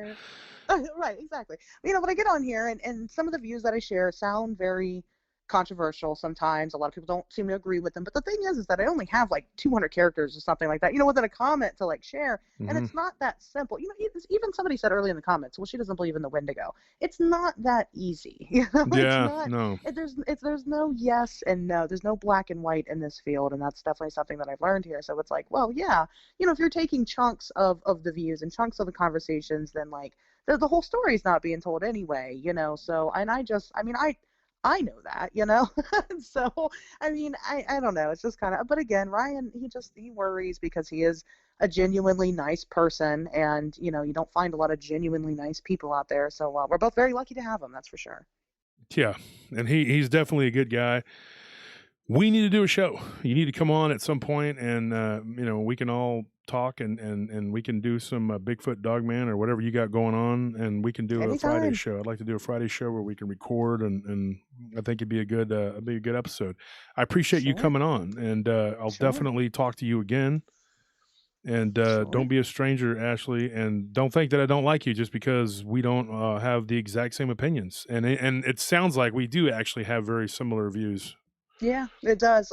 Yeah, and it's a shame that some people just, they're like, they make a statement, and when you read something and then it just looks like, well, that's it, when in reality, that's not it. That's just, like you said, you can only type so much on there. So right. And this is why it's important to talk to people as much as you can, and try to figure out why they feel a certain way, or what they think, or what led them to believe that. There's always more to a statement, right? There's a whole story behind it. So yeah, it's just be patient with people, guys. That's what you should do. Be nice to each other. Yeah, we'll definitely do some work together. We'll sure. Yeah, we'll do some crossovers. So I appreciate your time, and we'll talk again. Sure, I'll talk to you later. All right, bye. Bye.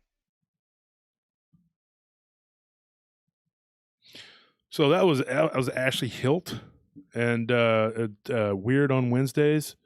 That's her podcast. So go check it out. That's Ryan Tremblay's. Like I said, that's his girl, and Ryan is an associate of ours. He's part of the PRT family. We adopted him. He's been a loyal friend and a voice of reason in a lot of chaos that we've had to go through, and he's had my back and I've had his. And I just don't understand how some people can say negative things about the guy, because he's never done anything crossways to me, But what we got to do going forward, folks, is, like I said, I had mentioned this before, is let's lay off any more of the attacks of the individual that I was having problems with. My intention was never to try to troll them the way that they were. It was just I was angry and I vented, and I was like, everybody keeps saying, well, I don't understand why you were. I'm just going to say this is the last time, hopefully, that I'll have to deal with it unless it pops up with them. My mother died. And when that happened, instead of condolences, I basically get a snipe. And that just sent me over the edge, because it was like, dude, what do you do when someone does that?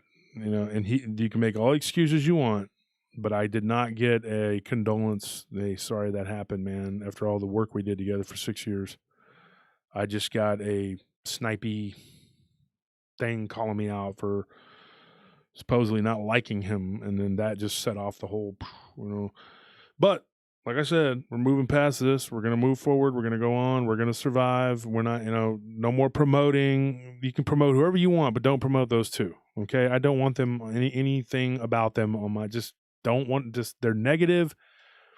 They are beyond negative. Their followers are beyond negative. I just don't want anything to do with any of it. I just want to move on. Don't say anything else if they don't say anything to us. If you're defending, that's one thing, but if we're just attacking, that's not correct. I don't want that. We need to move forward. We need to go on. I don't want any more.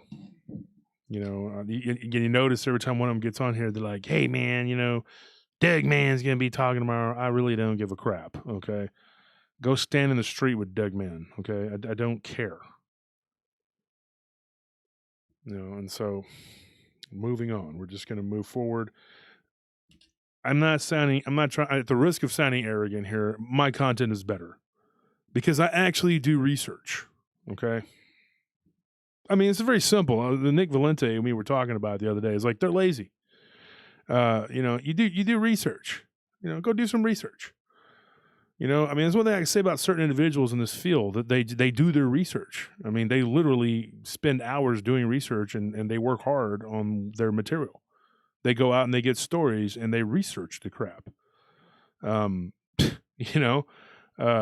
is just a very lazy podcaster who doesn't really do anything. And then the other one is just up there saying whatever the heck flies out of his mouth. So what am I worried about?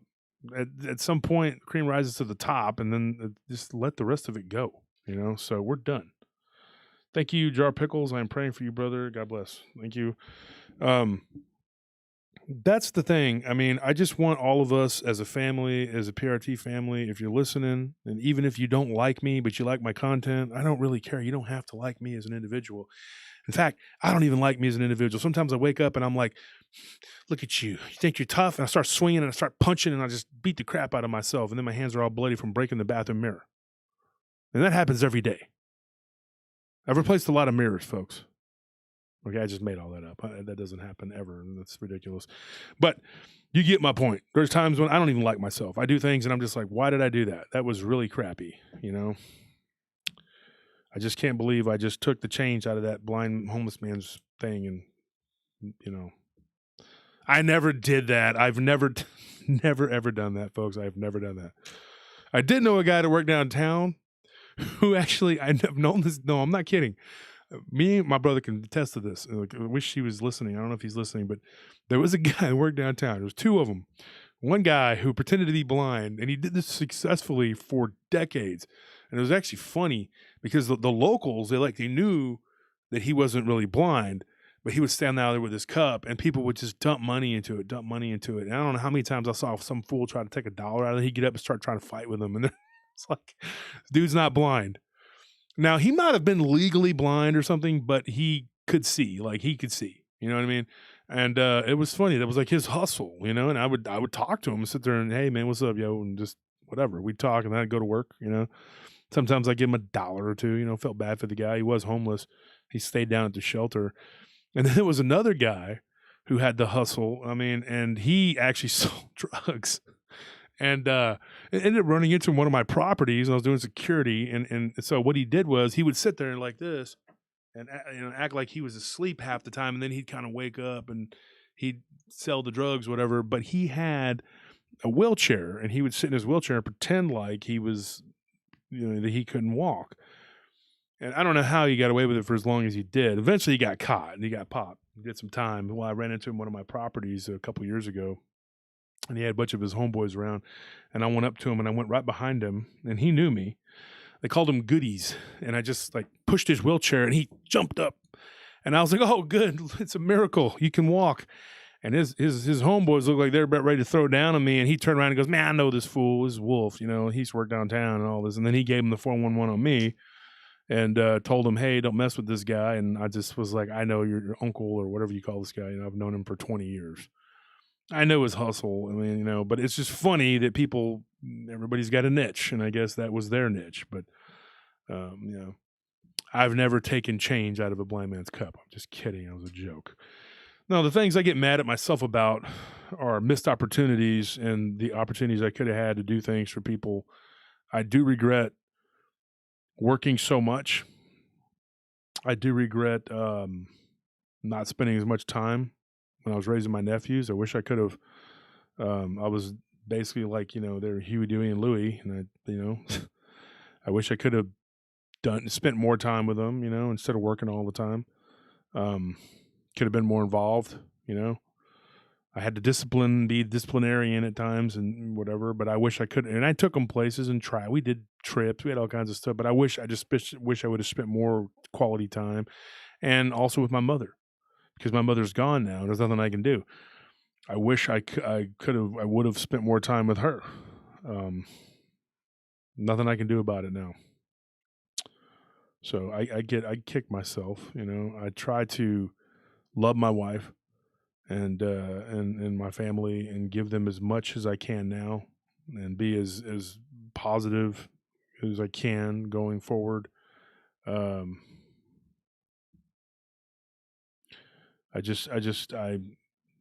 hurts, when you stop and you look and just thinking of, I just keep going over my head all the times when I should have went to visit my mother. I should have stayed longer. I always had to go down there and visit and then run back up here, and when she lived closer, I went to see her all the time. But when she moved the 3 hours away, it was a lot harder. So I would go down there and then come back and then go down there and come back. And it was tiring. And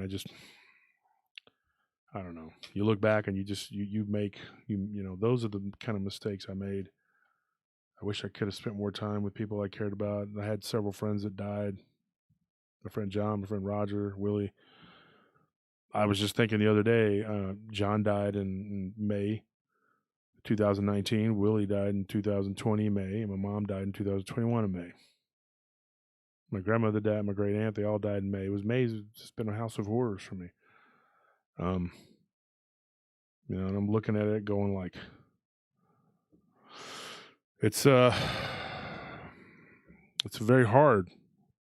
And when you sit back and you think of the people that are gone, I was just thinking the other day, I can't believe those guys are all gone. I mean, it seems like yesterday I was just hanging out with all of them, and now they're all gone. Mom's gone. My friend that I saw the Dogman with when I was 15, his mother, she was like my second mom. She was like my spiritual mom. When she died, it was like I got stabbed in the heart. She was one of the nicest people ever. And I look at like all the people who've gone. I've had a slew of people who've passed in December too. December was a pretty rough month for me too. But I never let it dampen my Christmas spirits. I try to always be, Christmas, yay, whatever. But it's hard, so those are the things I beat myself up about. Those are the things that I regret and I feel bad about. And I wish I could change it. I wish I could go back and spend more time with those people. So I guess the whole lesson is that, take the time to spend the time with the people you care about. I try to spend as much time with my Nellie as I can. I love her to death. And I just, she's not in good health. She has a lot of problems. She's got to go do an MRI and people pray for her. They think that maybe she's having seizures. And I hope that that's not the case, but please say prayers that it's, that she'll get better. I don't know if she wants me to tell y'all that, but I'm asking right now for prayers. That's what we need. We just need prayers, and I want to get this house built because it was something that I wanted my mother to see. This land that we bought and the house, she would have loved it. And Anthony's mother, she's broken her foot, and she's been in bad health. She has good days and bad days, and I'm worried about her. And that's why I try to go to the gym. I try to eat healthy. I try to do everything I can to just be healthy and do better. Watching that 55-year-old man throw up 120 for 6 reps, sets of like 4 or whatever it was. That was like, I like to see that. And I can do the same thing. I mean, it's not like it's, but it's very rare. But this guy's 55. He got 10 years on me. And he's still doing that. And I'm just going like, God, please allow me to be able to do this when I am that age. The fact that I did 390 and I did 54 reps, some people would look, just boggles your mind but all things are possible through Christ who strengthens me. All things are possible through God, whether you're pagan or whatever you are, Hindu, you don't believe like I believe, well, then that's fine. Don't believe what I believe. But if you for 1 second think that your power comes from just you yourself, well, that's crazy. You got to have a higher power. It's coming from somewhere, and it enables you, the human spirit to achieve, whatever it is you're trying to achieve. Somebody asked me one day, they said, what is the point of being able to lift all that weight? I'm not doing it because I want to be able to lift a lot of weight. That's not the ultimate goal. I'm not trying to be the best at exercising. Okay. I'm trying to be able to be prepared in case something ever happens. I want to be able to protect myself, my family, my friends. I want to be able to protect my interests, my things, whatever, my pets, whatever it comes down to. And I want to be healthy. I think that lifting weights is the fountain of youth. I think that I've literally found the fountain of youth. I'm not kidding. Ponce de Leon was looking for it. I think I found it. I've met people who are in their 50s and 60s that look like they're 40. And I'm not kidding. They're weightlifters. And if you think for a second that lifting weights makes you like a big, heavy set, fat, slow guy, you're not. That's a punch. You see that? You don't have to be. I mean, dude, my hands are quick. I'm a very fast guy. I'm mobile. I'm very mobile. I was showing my nephew some wrestling moves the other day. We're doing some Samba. You don't have to be. I'm not talking about being a bad dude. I'm a bad dude. I'm talking about just being able to defend yourself and being, and just because you're big and you can lift 700 pounds doesn't mean that you're slow. You don't have to be a big, slow, lumbering, just because you're big and you lift weights. It's called stretching. People can look into it. It's like, well, how do you keep from being able to, how do you move as big as you are? If you ever watch the NFL, you got 340-pound guys chasing down running backs that are like, in the best shape of their lives. You got these big old dudes with bellies literally chasing them down. It's crazy, and so it happens, Just take care of yourselves, eat right, exercise, whatever your wheelhouse you want to get into to do, do it. I've strength trained a lot of people, from tough men to strong men to boxers, whatever they're football players, whatever they needed for strength. I've been a strength trainer for a long time. Just not officially, but I mean, like, I have a routine, and everybody I've ever given it to, they'll take it and they'll do it, and then maybe at some point they'll tweak it or whatever. But they've all given me kudos on it and said this is a great routine. If anybody out there is interested in trying to exercise or get bigger or whatever, and you want a starting point somewhere, I might one day just make a little video and just show you what I do as a routine. I do an entire upper body and an entire leg routine, like back to back, and I take a day off and I do it over again. That's what I do typically. I do 3 to 5 exercises on chest, shoulders, back, and triceps. Now, if I want to isolate or do a little more on the certain body part, like say my triceps, I want to hit those. I might do 6 exercises, 5 to 6 if I'm doing 4s, and then I'll do 3 on biceps. biceps is very much a smaller muscle. It doesn't need as much work. You're just, I mean, you can overtrain the bicep too. You know, like I've really hurt my bicep training it. And so, you know, there are multiple things you can do. Changing the lighting to where I get to look weirder.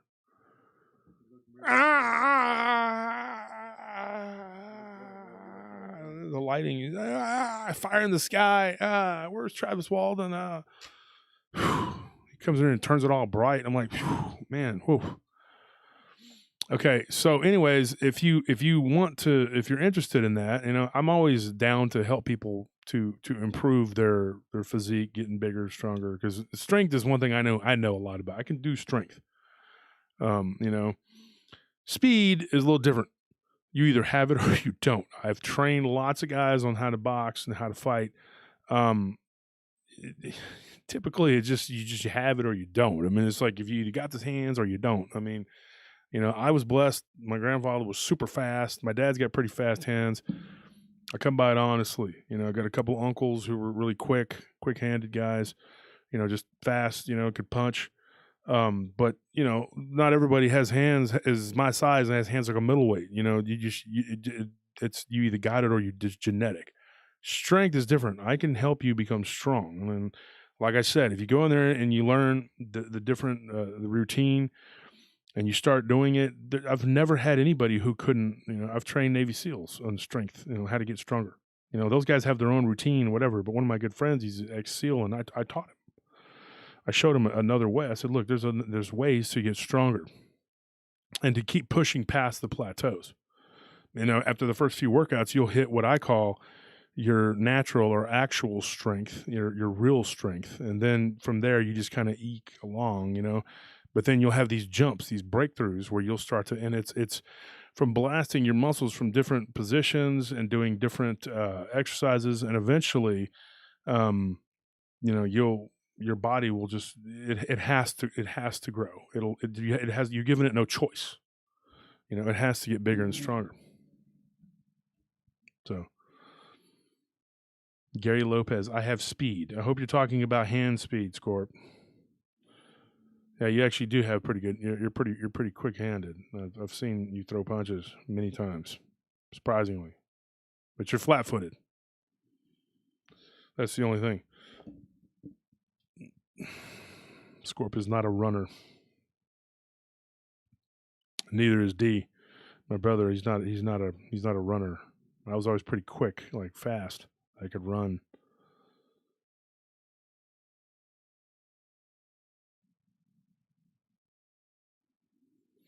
So, folks, I guess that's it for tonight. I don't know. We're going to wrap it up here. We got like a lot of people in the chat room.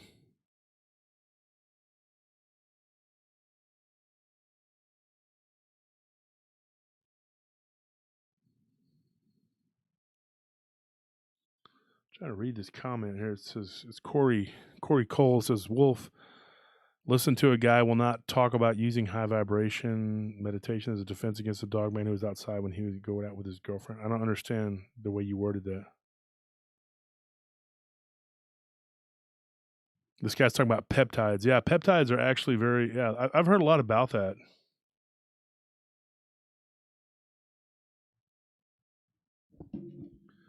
Yeah, but I've never heard of peptide injections.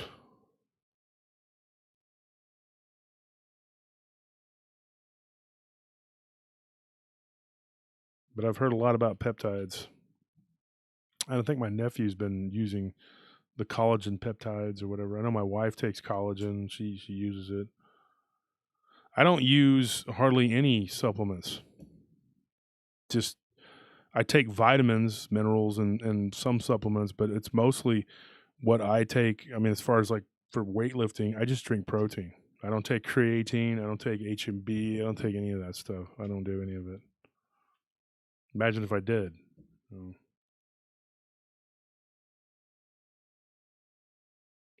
Martin says, Josh, I would love it if your cousin came back to co-host once in a while. He was amazing. Yeah, he's a good guy. And he's very reclusive, though. He really just likes to stay to himself and read. He's just a hermit. You know, he likes to read. He reads all the time.